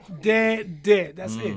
Don't let- My question, and I know you're interviewing us, but like, there's codes. There was always a code, and everybody wants to live this street life. They want to put on this persona that they bout it, that they mans, that they shooters, that this and that. But you're just telling on your friends, like, and bro, it was supposed to be keep your mouth shut. And you know what? My father was a construction worker. I never see my father do nothing in the street. Everybody want to glorify that they get money, that they do this, they do that. And 9 times out of 10, it ain't even them, it's they mans. And then when they mans go down, it's because of them that they mans went down. Respect. One thing about my children, they always are proud of me because I never cross over. And they could, nobody could never go to my kid and say, yo, your father's a rat. You know how that would make your child feel? You could never have nobody do that. Take it on the way, chin. If you never come home again, listen, I chose that life. What can I be mad at? Oh, no, he won't pay my lawyer. No. Man, you chose that life. It comes with the game. Right. Everything comes with that game. Larceny, twist, all type of stuff come with that Kidnapping, game. Kidnapping. everything come You with can that get game. robbed, killed, anything come. That's Count right. your blessings. You doing life, but You a stand-up dude. You doing 21 years, but you a stand-up dude. I go to the neighborhoods, and this is on my mother's grave. Young guys come and salute me. Young guys, 15-year-olds. I say, how y'all know me? My father talks about you. You know how good I feel when they say that? I just be wanting to like hug them because that is such a good feeling. That's like hitting the lotto. It's about the morals and standards. Where did they go? Yeah, that's why you got to read that book. It's a deep story. It's a deep story. I wish it was audio. You know what I'm saying? But I'm gonna read it. You know what I'm saying? All right. Flip put the book out before too, though. So Even skimming through it, you're gonna get some hindsight. Well, give me your book so I can read. I'll read yours. No. He got a book that he put out a couple years back. That's when You he know what was I'm in the saying? strip clubs and all that. That's Before that, right? yeah, Before that. Before the strip clubs? Before the strip club, yeah. How you know Before that? You just, I heard about it. I heard I heard about you. Snatching them little girls. Little girl. You said, look, you hanging out with R. Kelly. That was just Hey, slow down, man. Hey, you gotta say allegedly, man. What's wrong with you, man? You crazy? You in this? Hey, yo. Look, you changing niggas' name to pop stars and shit, right? You might as well say her name in the book. Since you My cousin did that. All right, we're going to go to the next one. Yeah. Machete and them. All right. Yes. All Peace. You mean y'all Salute, salute, salute, man. You don't have to slide that. Just move it on your Yeah, way. but you know, I still play limbo. Machete. Yo, Machete. Salute, big homie. Appreciate y'all. Machete. And Pirate, Pirate. Thank y'all, man. Yeah, Okay, appreciate that. I'm going to step out and go to the Okay. bathroom. Let you talk. Machete, Pirate, and who? Machete, Pirate, and Miko. I'm going to go use the bathroom while you talk to them. Yeah. I'm going to introduce them first and tell you what we're going on. You know? That's mine. Yeah. This is part of our organization now. We're doing plays and movies. Sit down. You'll I sit mean, down and Tats talk. I'm look going to go to the crazy, bathroom. bro. I'll Tats be look back. crazy. But I'm going to, yeah. I'll let you talk right Who now. else you got, Peter, that you bringing in? Who else you got coming in? After this? You after this last one? No, we got about what I'm doing now, the movies. Okay, that's the last one? Yeah. All right. I thought we was in our own interview now. Y'all can get your own one. Yo, Y'all can get your own one. But listen, No. this is a team. This is a team. Yeah. But So you we know got when we start talking to them, I'm gonna want to know mad stuff, bro. So it's not gonna be, as I'm saying, you want me, I'm telling you. Well, we just gonna talk about. Nah, the I play can't right do now. that. I can't do that. I can talk about the play, but I'm gonna want to know more with these two. Well, after the play, you schedule them to come No, on. I'm aware because they're not gonna come. They didn't come They last gonna come. time. They gonna come. No, they ain't come last They gonna time. come this side. If I talk to them right now, I want to know about Bushwick Bill telling on him. I want to know about him. I read. You know how much research? You know how much research I did on him, and then I want to know about him But too. listen. What we gonna do, right? You know how much research I did on him? I'm mad at him. Hold up. I did a whole Can I fucking. He sent me articles, bro. Can I ask you a question? Can I You ask ask me anything you want. You just asked me one All already. right, I'm gonna wanna ask you ask one now. Listen, you don't know who I am. I know. Yes, I do. You really don't, because I promise you they will be here. All right, man. I must have some. I must have some pull with them. If You they're do. gonna No. be here. I respect. What I'm trying to tell you is that even when I thought about it, I said, them two sit here. I'ma I give you know a- it's going to be another I'ma 3 give you- hours. I'ma And give I you a don't want hint. to do that. I'm gonna give you a hint who I am. Flip, I'm glad you had us come down today. Okay, so you know they're gonna come back.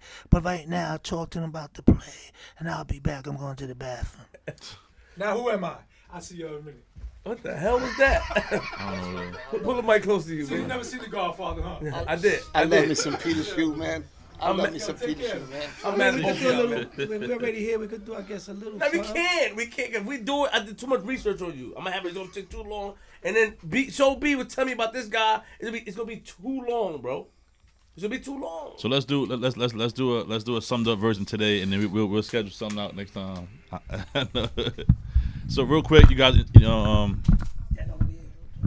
touch our names real quick. I wanna know. Yeah, he told me 360. You gotta call Should be stupid. You gotta just kind of share the mic between us. Yeah. Yeah, you got it. Yeah.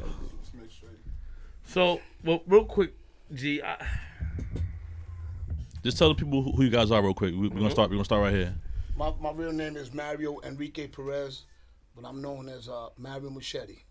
He gave his government. I ain't seen gangster. I got hide from nobody. All right, I'm in right here.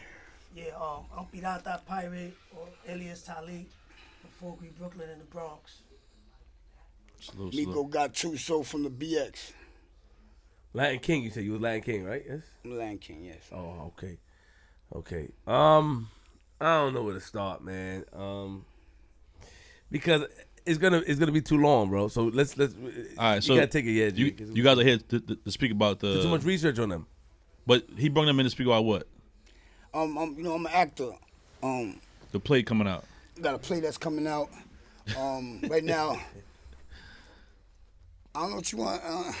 Tell us. But this Yo. guy's HBO Euphoria. He's in the movie industry acting. I don't know if y'all. I've been acting since like what, going on like 10 years maybe.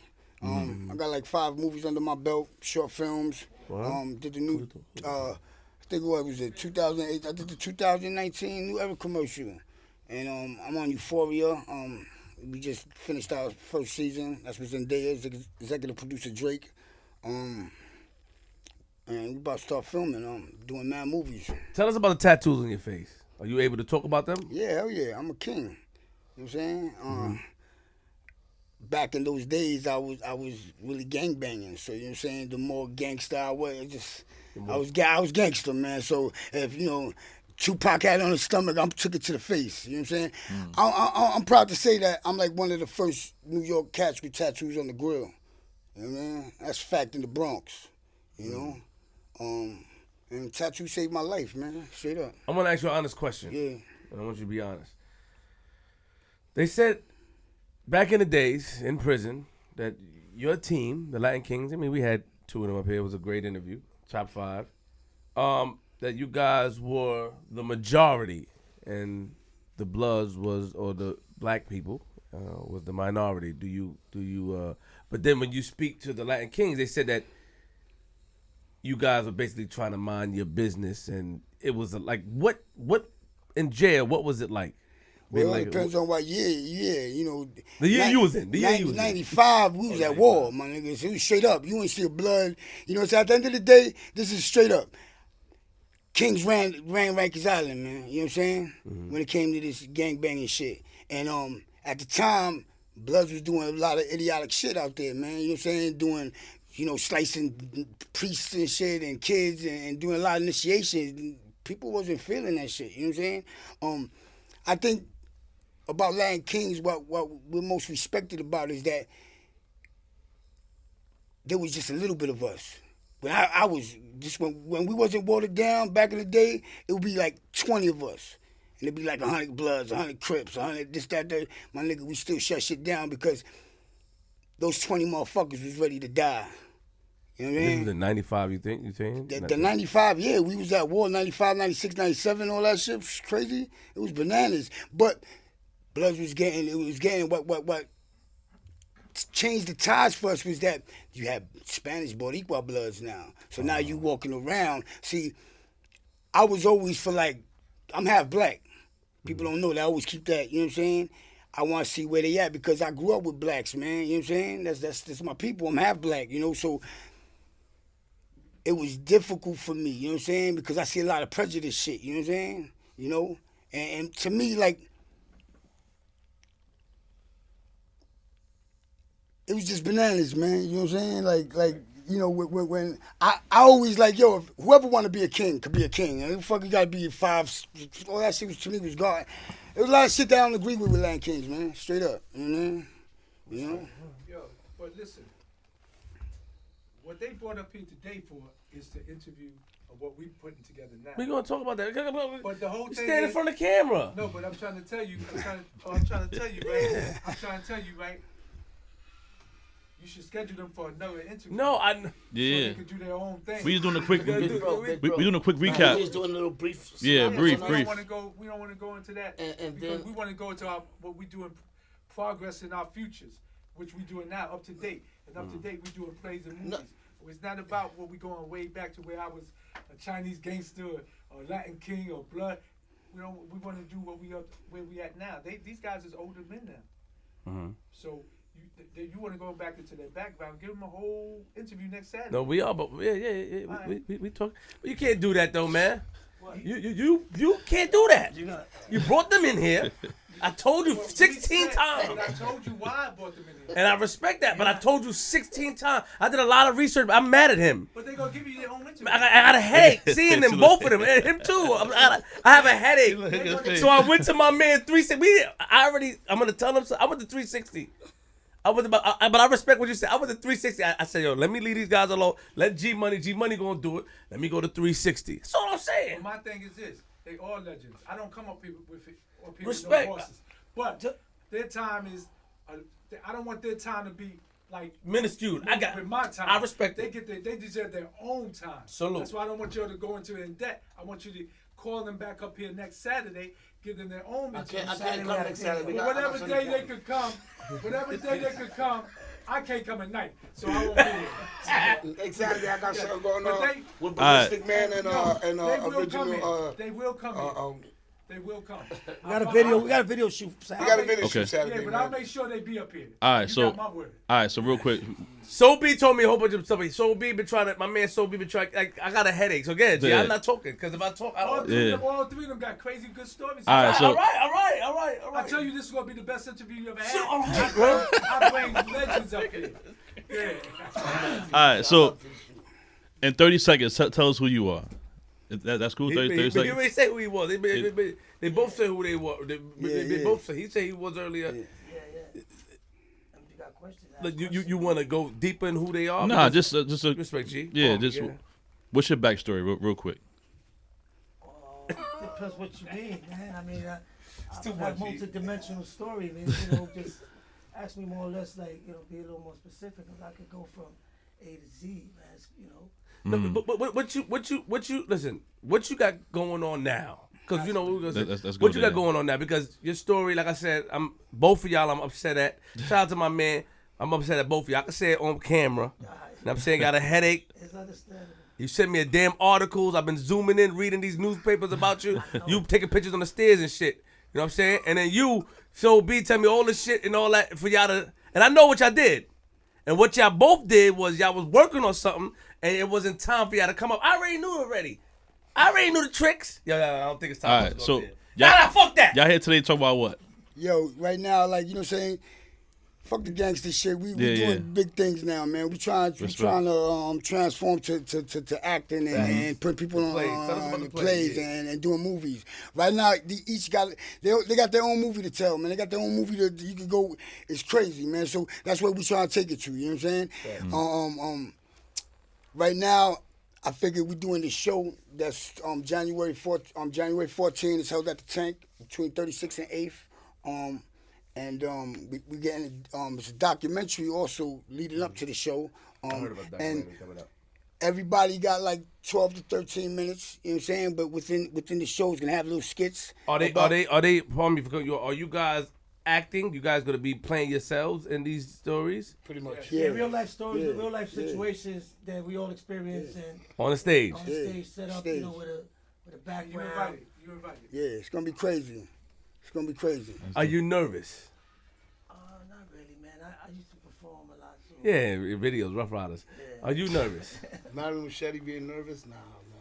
Talk to the mic, Mario. Put the mic a little closer to you, man. Nah, I'm not nervous, my brother. You're not nervous at all? Nah, hell no. Nervous about what, man? So how did the idea formulate? Like, who came up? How did this all come together? Miko's in the movie industry, so Yes, Migos, he's been with us riding, the whole summer, and just I guess his mind started working. He said, you know what, a lot of these stories, because when we together, everybody's You got talking to the mic too. When we together, everybody's kicking war stories back and forth. So him and Gilly, you know what I'm saying, came up with the idea. Damn, we got a platform. Maybe we could bring some of these stories to real life and let them dramatize them, in front of an audience, and see where it goes from there. So then they brought it to us, and we said, all right, let's see what we could do, put it together. What's the There's nobody has done. I mean, come on, this is legend shit right here, man. There's one time I was with him and we was in the car and he was telling me some shit, and no lie, man, like 2 hours passed like that.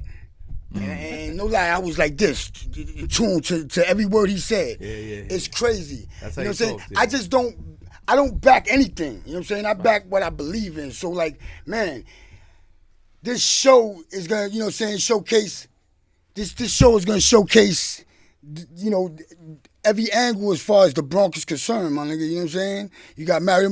It all comes together. Everything is just, it's so bananas that every story it just connects, man. Brooklyn. You know what I mean? No, Brooklyn, because I come from Brooklyn, so my story begins there. You know. Nah, I'm gonna fix it. I'm gonna fix it on the audio. Don't worry about it, E-Bike. You're moving it around the joint.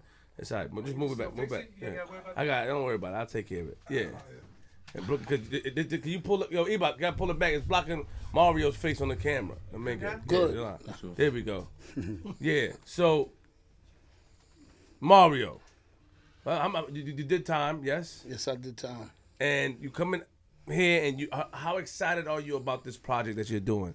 Before I answer that question, I wanna commend you, as well as G Money, man, for this program, this project. Appreciate you guys are bringing people together, man, for whatever reason, and I think somewhere down the line, you guys are gonna be very, very successful, and that's one of my biggest wishes, man, that you guys, become successful because with all due respect, most of these projects are viewed by street people.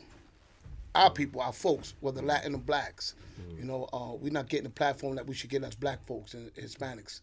And when you guys came up with this idea and you guys came together, man, it brought a different dynamic to our community. And I commend you and I appreciate you guys doing this for us. I appreciate that. Come from the heart. Thank you. And I owe you an apology. Oh yeah, so you thought that was gonna soften the blow, but yeah. Yeah, I owe you an apology because I know you've been wanting to interview me, but I've been having so much going on, man. I'm an old man now. I got 12 grandkids, so I gotta tell you my grandkids too. They owe me like a cheap suit. Yeah, I understand. I did time.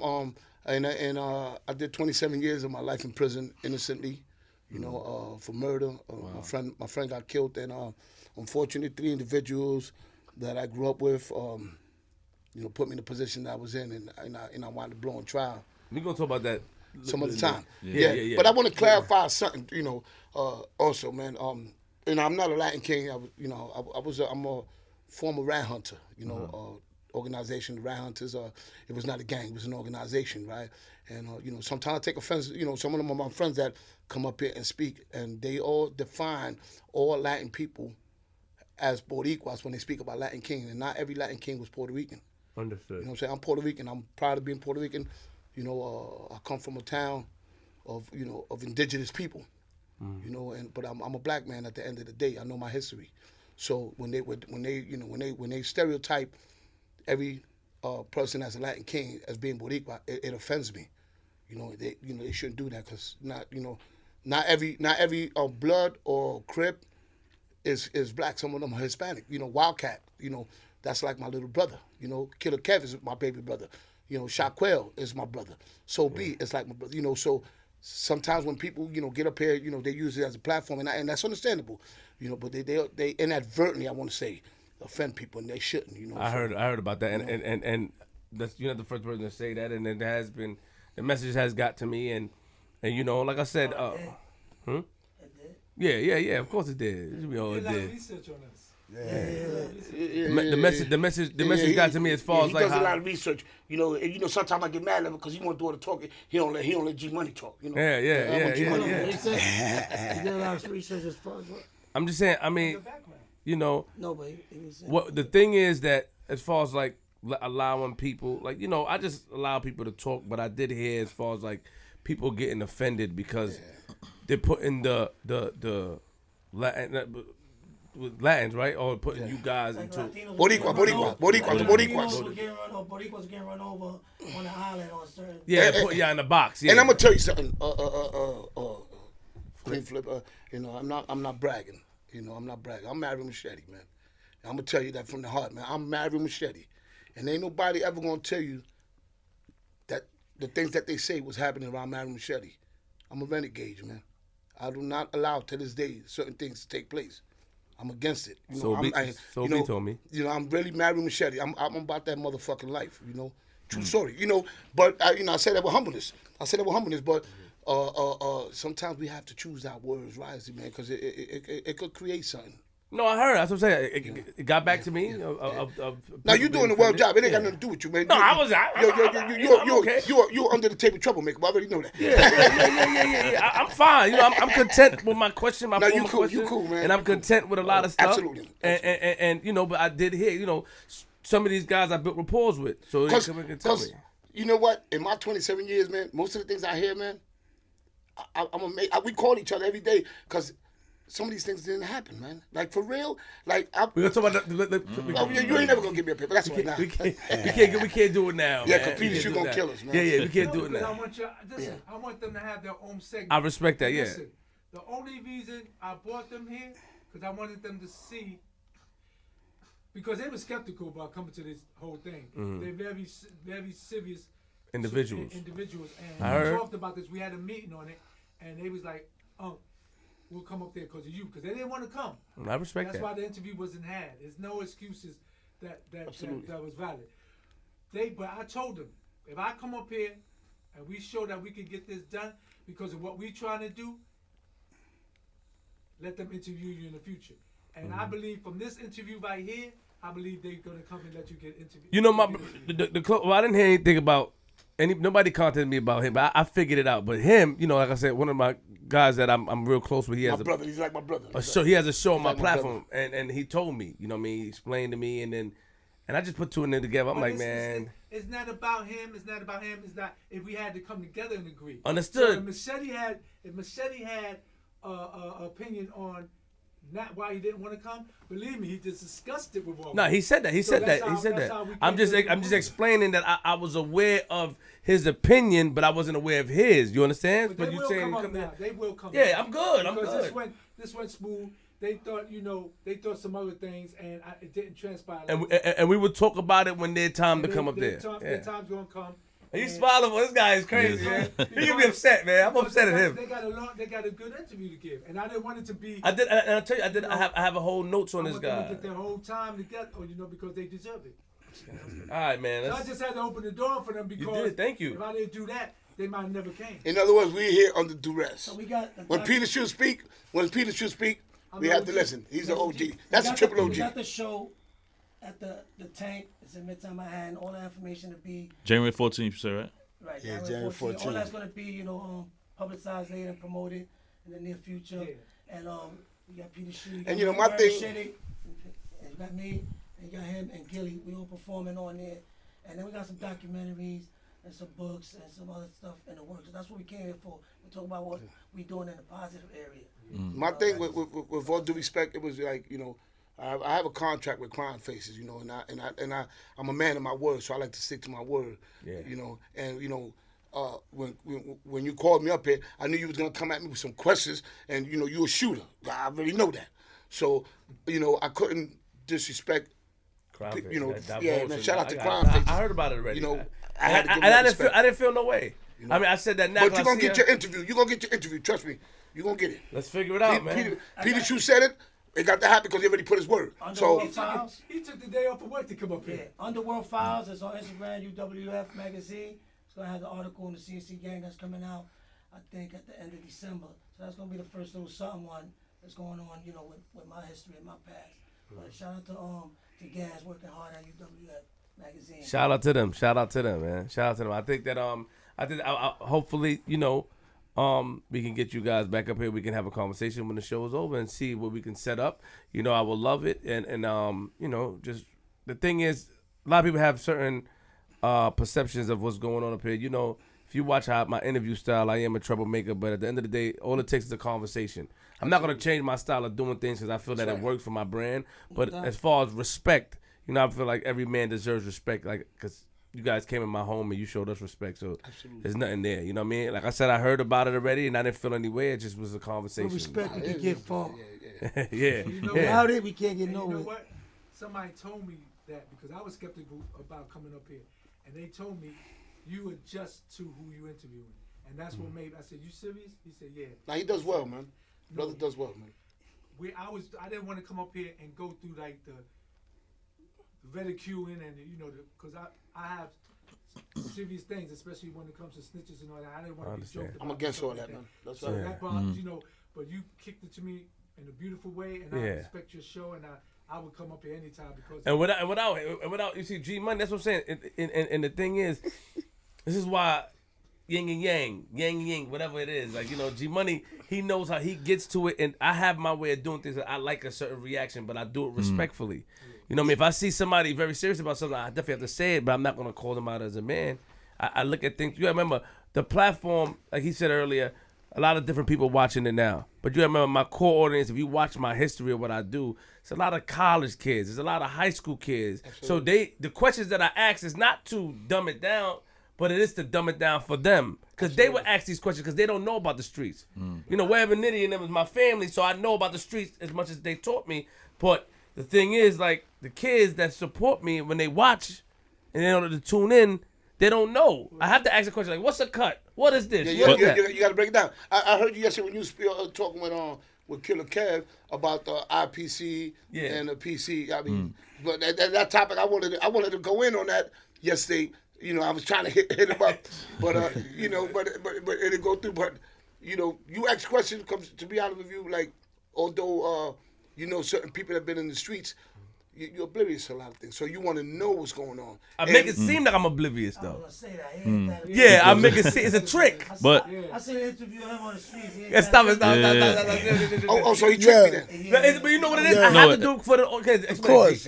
At the Yo, same time, that's entertainment. But you know, my nigga, keep doing what you're doing, man. At the same time, though, you know, at the same time, even the older crowd who know about you guys and been around or heard story about you guys from back in the days, they may not have heard the story from the horse's mouth. No. You know what I'm saying? They heard from their mans or their uncle or cousins, but having you guys here directly and telling your exact story is helping to clarify everything. You know what I'm saying? So they always say the wise man can act the fool, but the fool can act the wise man. Absolutely. So I see now what he does. He plays. Now he had my boy up here one time. He had my boy up here, man. OG Nuke. That's my brother. Okay. That's my brother, Nuke, man. I love that man. Yo, he told you the story. He said, and that's a true story. He was my next door neighbor for 30 days. Me and Jose Harris. He was in between both of us, and for 30 days he didn't say a word, and we didn't know he was our neighbor. He told me that in his interview. Yeah, he told me. And that I was his neighbor for 30 spoke to days. me, but I mean, yeah. That's my brother there, man. Even when I said his name, my man Bino, you know, this is his hat, and the lady out there said that her brother-in-law. Bino's her brother-in-law. But I said your name. He's like, what is official? And I was doing mad research. I was like, ugh. So that's all I see you. I want to just say, I want to give you a hug at the same time. It's same thing with you, man. And I'm happy I met him. You know what I mean? But let's do the switch around. Before y'all leave, we're going to have a conversation and see if we could do that. Yeah, definitely. Who else you want to bring in here? My directors. Let's bring them in here and then, yeah. Then we'll close it out. Just want you to see one of my actors, stuff that we done. salute to y'all. Appreciate y'all coming to the platform, man. Yeah, no doubt, man. God, dude, yo, Water, man, get out of here, man. Looking like an old man walking like that, man. I'm 55, man. Oh, I'm man. Yeah, I'm gonna talk to y'all and I'm gonna You stay. don't leave, man. Don't leave yet, I ain't man. gonna be that much longer. You think you gonna let me go? I ain't gonna be. I ain't gonna let you go. I mean, melody a little bit. Keep talking. I got the 12 grandkids. Because I gotta go shoot the 12 grandkids. What's going on? Nikki, Platinum. Just check it. Where's Nigel? 41 over here. 35 minutes. Okay, yeah. 40 over here. That's good. Yeah. We're gonna get done with this in like 10, 15 minutes. Yeah. All right, where's Nigel at? Sit down. Anyway. Now I brought my director and my assistant director. This is Platinum and this is Nigel. And we just completed a trailer for one of our screenplays, Sexual Preference. That's what I'm shopping about now. It's about a serial rapist killer, and it's a serial rapist killer, and that's been done before, but it's a female. She's killing people through the whole movie, so they gonna think it's a man through the whole movie. So we just finished screenplaying that. So ask them any questions. They the directors. The directors, both of them. Both of them is directors. I'm the director. He's He's assistant assistant director. Gotcha. So how you guys feel about working on this project with Peter Shue? Oh, we feel great. It's awesome. It's an awesome project. We love it. We believe in it. Excited about it? Very excited about it. I put my whole heart and soul in it. Now, when starting this project, like, what's the process behind starting? Like, what do you guys' mindsets behind it? Like, what's the inspiration behind writing it, and that whole thing? Well, Peter wrote the script. Peter wrote the whole script. The script was all on him. He wrote it. He basically came to me, gave me the script and said, I want to see this on movie. I want to see it in film.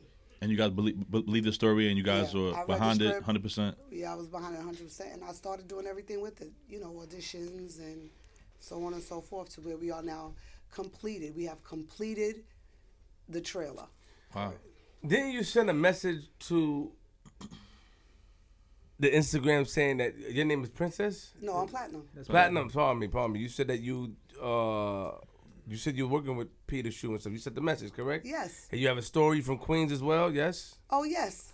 Okay, it was sent to me in the screenshot, and it just came to my mind because when you said it, pardon me. Yeah. So, you know the person that made this hat, yes? Yes, I do. Very much so.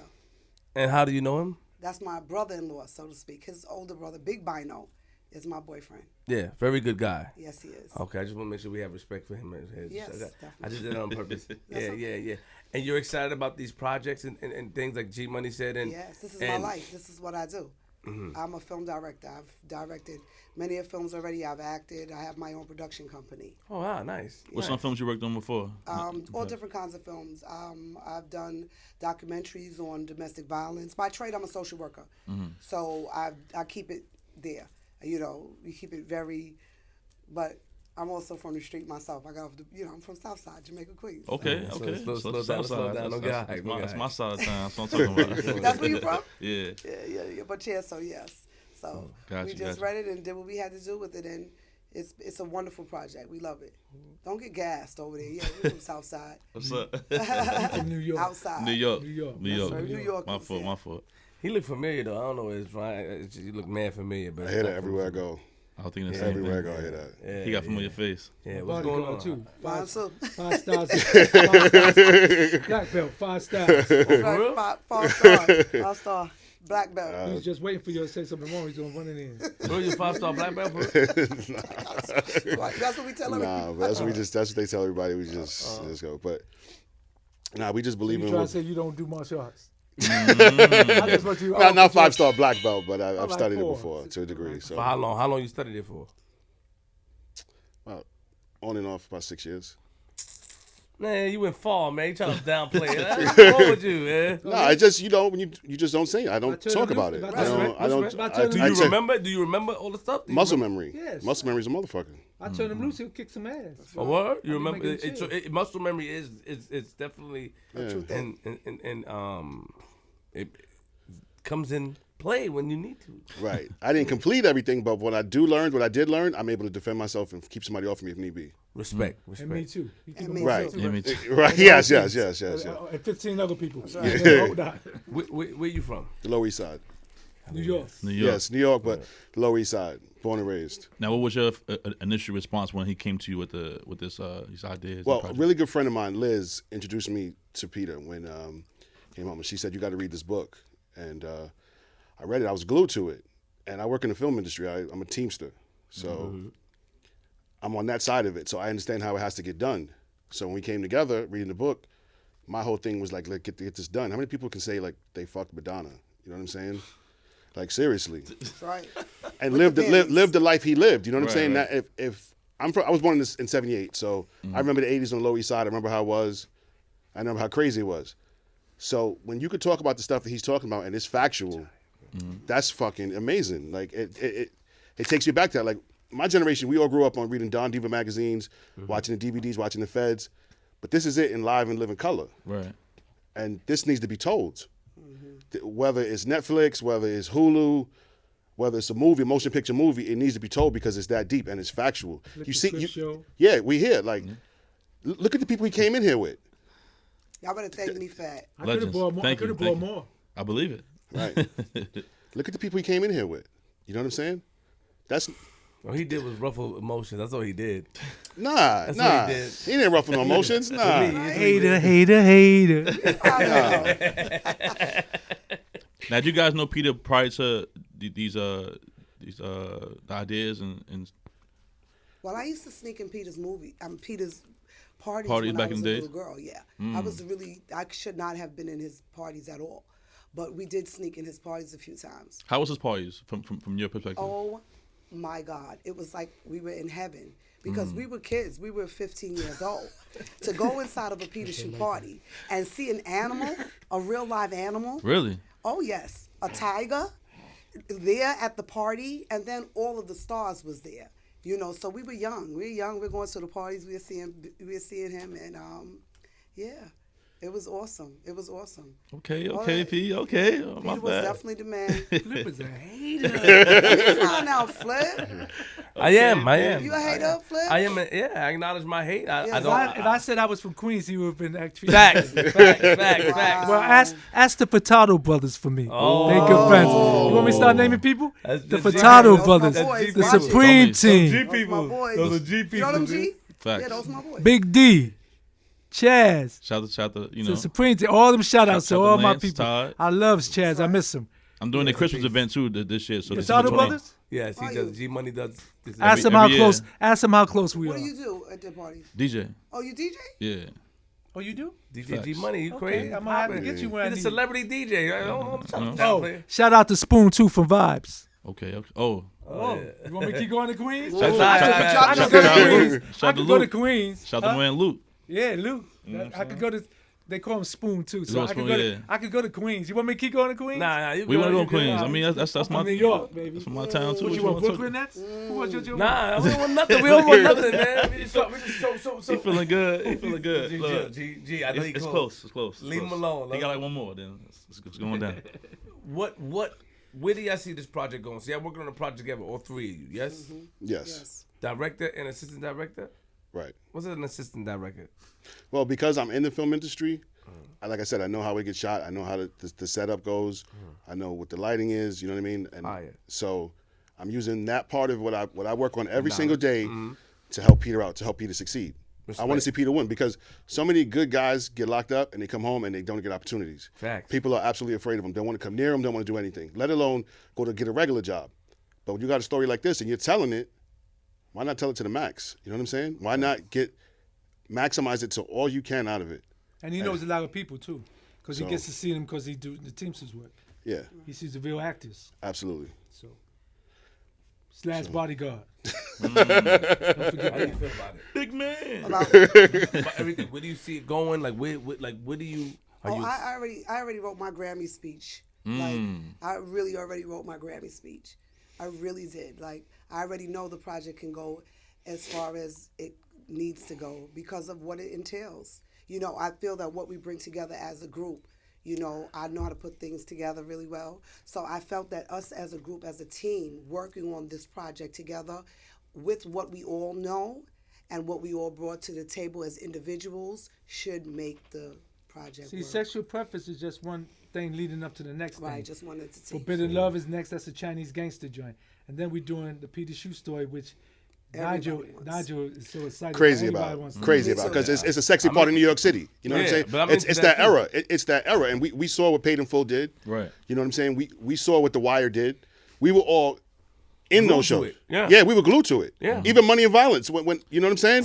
Yeah. Now with The Shout out to Godfather Ace. Harlem, we all glued to that because when you're from the hood and you in these areas, you can relate to it 110%. And they not to cut you off, Godfather Harlem is a true story. Right. Because of Bumpy Johnson. But they also had Malcolm X in there. Right. Look who they had in there. Muhammad Ali. right. Elijah Muhammad. The Reverend Jackson.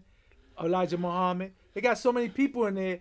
So you have to remember, you know, we don't get to see those type of movies like that because the white people try to keep it from us. Right. Of what really went on with our, because you know the first original cowboy was a black man. See, they don't tell you about none of this stuff because they don't want us to know.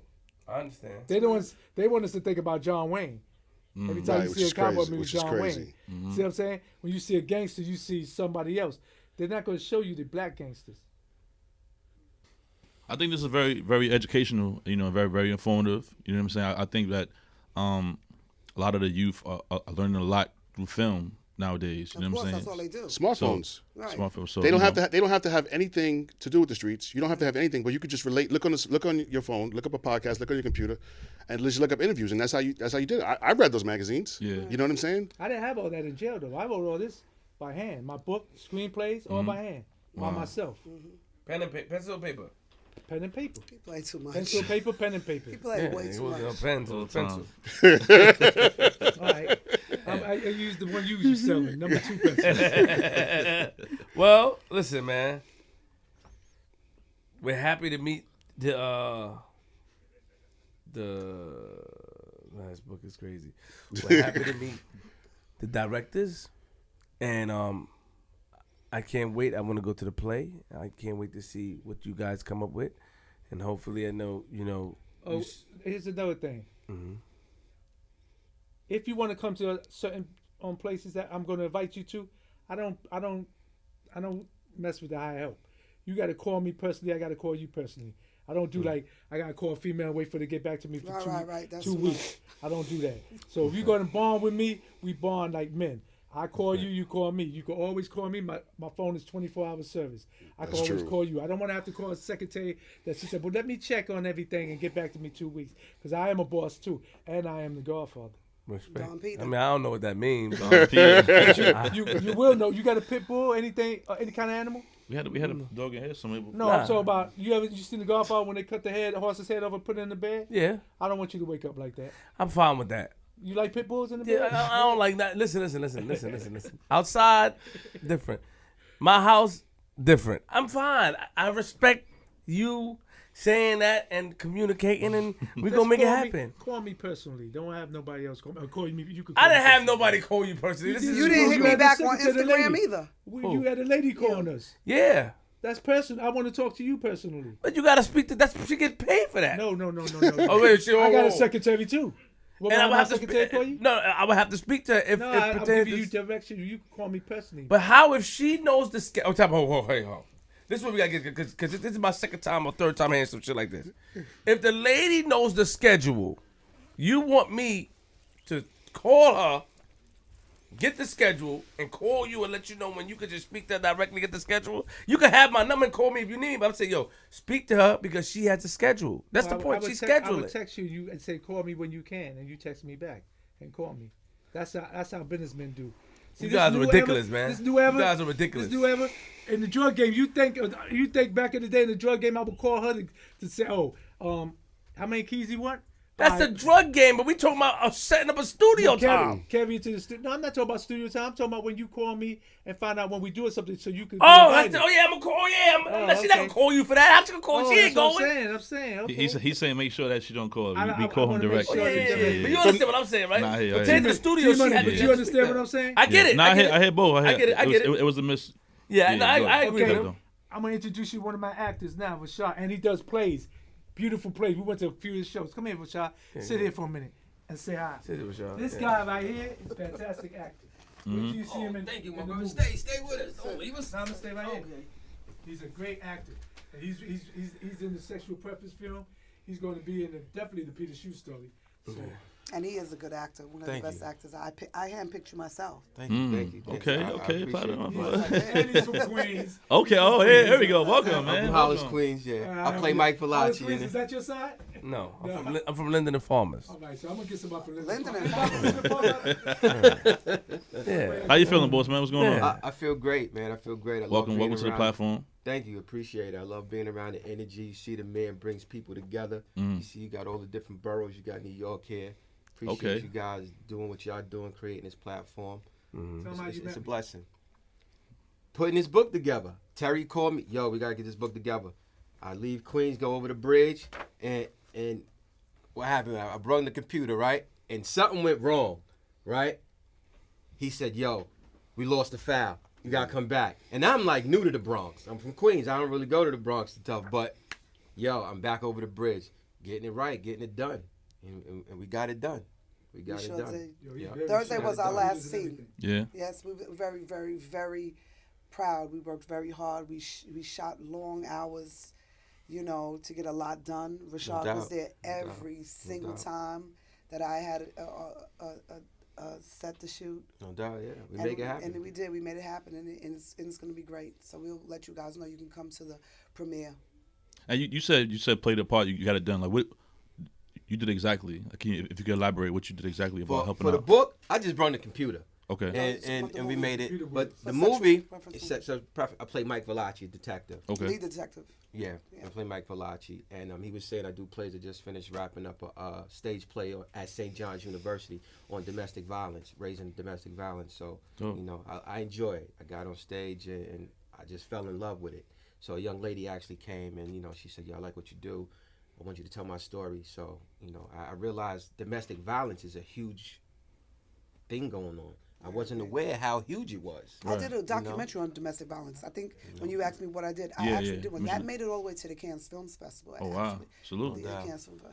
Now, for a role like that, how do you prepare for a role like that? Do you talk to your peers about certain things and situations to get your mind into it? Or, have you been in situations before that you can relate to the character? Or For Valachi, I did talk to a couple of cops, and I get a lot of my inspiration from watching other people. You grow up, you kind of like how people do a role. So, that's what I do. I take what I like from people that I like. I take what I like and I make it mine. That's how I prepare for a role. Yeah, he did the sex scene was little overboard. I'm gonna have to cut that. No, don't cut the sex scene. Don't cut the sex scene. He was a little too experienced, right? It looked too real. That sex scene was good. I put my all into it. When you started acting, what age did you start? I probably started acting around maybe the age 30. I actually was filming something for a director, and the director got to know me, and it's like, I want you in this. And after that, I fell in love with it. I fell in love with it, and I continue to act. I don't mind being behind scenes. Whatever's needed on a project, I'm there.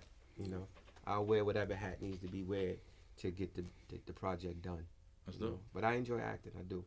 I try to embody a role and give the director what they're looking for, give the writer what they're looking for, what they wanted out of that character.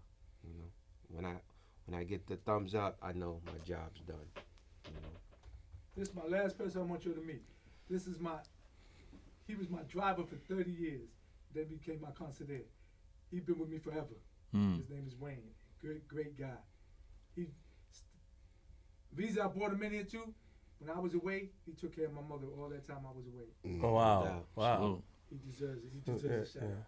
No doubt. Salute to Wayne. Yeah. Word. How you doing? Okay. All the time he was driving for me, he didn't know I was a drug dealer. Back then. I just used to let him drive, take my people with him. Wayne's like, I knew. I just didn't say That's like me. Of course That's like me. Of course I knew what was going on. They said, Peter Shue, no, Peter Shue's a great person. He doesn't do anything. What are you talking about? So you can't be a great person if you're a drug dealer? No, but they said that, Oopsie. You sound like Flip now. You don't sound like me. No. I'm a hater. She's not. Oh. She's not. Thank you. All right, man. Well, nice to meet you all. We got to sign out with you on the couch, and then, yeah. Appreciate you guys coming to the platform. You want to sleep good? You want to see him? Yeah, you got to sit in the couch. Okay. Oh, it's okay.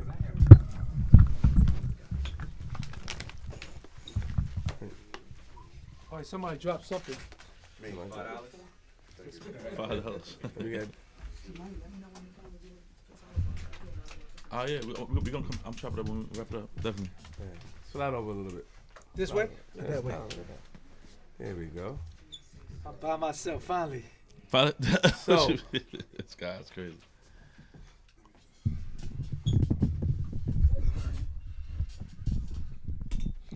So this wasn't the best interview you had, man. I guy, made you laugh. Hold on, man. Because you ain't get to snap on us all day. That's what you wanted to snap on us, but you can get them when they come the next time. I ain't coming. get them. I missed it. I was getting ready to do the last. Oh, okay. What's that? I'm the life jacket. No, we're not done yet. We got. So you. We still live? We still live right now. So Oh my God! put it away for a second. And Take a seat. Where you at get the end. that jacket? At Where the you end. get that jacket from? Put that mic back up. This is I got it, E-Rock. Don't worry, I got this it. is I am the life. Mm-hmm. Yeah, but this is my show. Get out of here. This ain't got nothing to do with you and I in the life, and you want to get your. God. You gonna get my knife? Keep playing with me. Oh wow. Why I ain't got a jacket like he a that? knife man. I'm a gun man. He be out of here. Well, why I ain't got an eye in the life? Can't bring a knife to a gunfight, All right? So we gotta sign out. We got a couple more seconds left, like a couple more minutes, a little bit of time. So We got to sign off. Is there any final? First of all, you have a jacket. What's the jacket? I am life. It's a dope jacket. Very heavy, very heavy. Get Divine to make one for you. Okay. But let's go to what we have to take care of now. This is more important than the jackets book. and all that. The book, you could get the book online. Tell them everywhere you could get it from. You could get the book on eBay, Amazon.com, iTunes, Nookbooks, IngramSpark.com. So we got the ebook and we got the physical book. Or call Terry, he'll drop them off to you. In person. In person. Signed autograph. Yeah, we gotta get our sign too for you guys. I'm a You know what sign. Yeah. Okay. Do I want to give shout outs to anybody? You said Anybody, do your thing. all the brothers in jail that didn't tell. All of them. All the ones that's home that didn't tell. And special shout outs to Scooter, Nice. I always talked about Guy Fisher and Underwood and Princeton, all of them. K-Born. It's a bunch of brothers. I know I'm going to miss a lot of people, but shout out to all. Shout out to brothers that couldn't make it down here today. The Lynch Mob from the Bronx. That's another good interview from you. That's Weechie and Big E and them. Some of the Lynch Mob that's coming home from Manhattan, they good dudes. Homicide Lou and Ferris. So you could get ready for their interviews. They good dudes. Pure Energy, one of the biggest dopes ever. That's Stevie and them.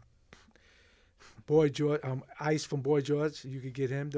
They got movies. All this is going to be movies one day. So if you want to get interviews with them, I'll call them and have them come down here and do the interviews with you. Anybody else that I know you could get interviews with, because I'm definitely going to recommend it. They come here and have fun with you and G Money. You know what I'm saying? But that's it. Tell them social media. Social media? Yeah.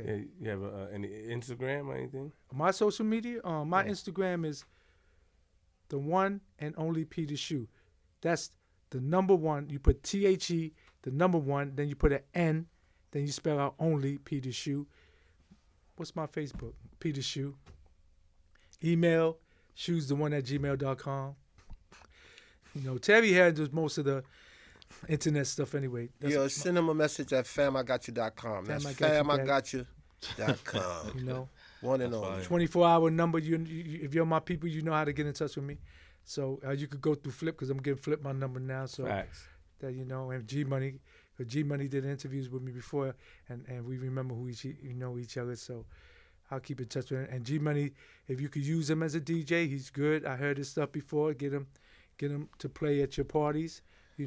Believe me, I had the top DJs all the way up. Everybody that DJ'd out here, they'll tell you that I had something to do with them. And I heard G Money playing, and he's real good. So get at him. And like I said, Flip the Script show is a very, very good show, and it's very entertaining, and it's very good for the kids growing up, college kids, people all around the world. So get with Flip. I enjoyed the interview. And shout out to Kevin Childs and Chris and the rest of my team. That's my family, and Roper Dope.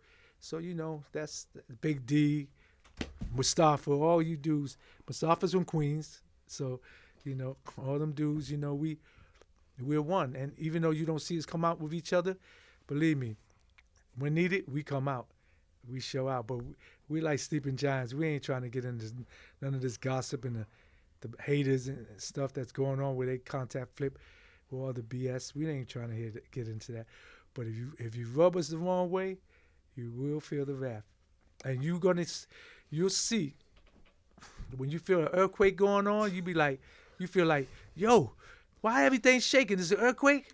They go say, nah, G Money go say, nah, it ain't no earthquake. Go say, well, Flip, what is it? He said, I don't know. Could it be a tornado or anything? Nah, it's me and my team coming through. Remember that. Always. He cool, man. He's not cool, man. Hater. Flip is a hater. When you hear earthquake coming through, All that bullshit talk. Flip is a hater. I like Flip is a hater. That's good talk. All right, man. We That's out of here. good G Money sign out, man. Yo. Damn, G. I'm trying to hold back. I'm trying to stop you quick. I know I stopped a couple times. He had it earlier before I waited. Flip, man. I talk good about you. I know. I don't thank you. No thank you. Yeah, we signing out, man. Definitely go support the book. You know, it's out now. Dope episode. We had a good Dope time. episode. We got a copy right here, so we definitely gotta get on this and read this. Only thing, my last thing I want to say, that I'm really disappointed with. Usually they have food and stuff up here for us. I don't know. Flip is stingy as hell, man. I'm gone. Let's start up, man. That's true. Yo, at Flip the Script Pod, at DJGmoney156 on the Instagram, at Queens Flip with a Z. Definitely appreciate you guys coming out. The whole team. You know what I'm saying? Everybody support the book. January 14th, we got the play. Yes. At the Tank, you say, right? Yeah, we're gonna do a lot of things, and when you get Private, shout out to them again, Private, Miko, Gilly, and Machete. They're gonna come up here and tell you everything we're doing. That's gonna be I crazy. won't be able to be here because it's a night and I can't come out. Right. But you're gonna hear everything that's going on, and we working for all ends. So shout out to all of them. All right. Definitely. We signing out, man. It's a dope episode. Another classic. Nah, he hates it. You know it's classic, G. But Flip hate it. Yeah, it's Queens Flip, man. URLTV.tv. Dope episode, man. Shout out to Peter Shue, everybody that came in the building. It was definitely definitely a headache in the beginning, but it turned out to be good, man. That'll be the first time we had this many guests on the show. So that goes down. Shout out to Ebok. Ebok definitely molded things over as well. He greeted the guests. He said that these guys are wonderful guys. I didn't know what was going on, but it's good to have a team. Like he has a team that everybody had a conversation. Peter came through very respectful and showed respect, and Terry and everybody else was respectful, and the comfortability is amazing. You know what I mean? Terry, you have it real quick. Do you have any social media, anything, or you just, that you want to shout out? Keep that on the low. It's famigotcha.com. If you want the book, go to Amazon or. Gotcha. See, everybody that come up here, right? They come up here on themselves. I come up here and bring everybody, my family. Yeah, facts, yeah. That's how you supposed to do it. Got you. All right, Peter. Yeah. Yo, listen. Yo, remember, lock your doors, close your windows, close your blinds, open your blinds, and if you see a nigga like Peter Shue on your lawn, don't be afraid to use a firearm. I'm from Queens. And if you see Terry, matter of fact, let Peter in and use a firearm on Terry because he's. Thank you.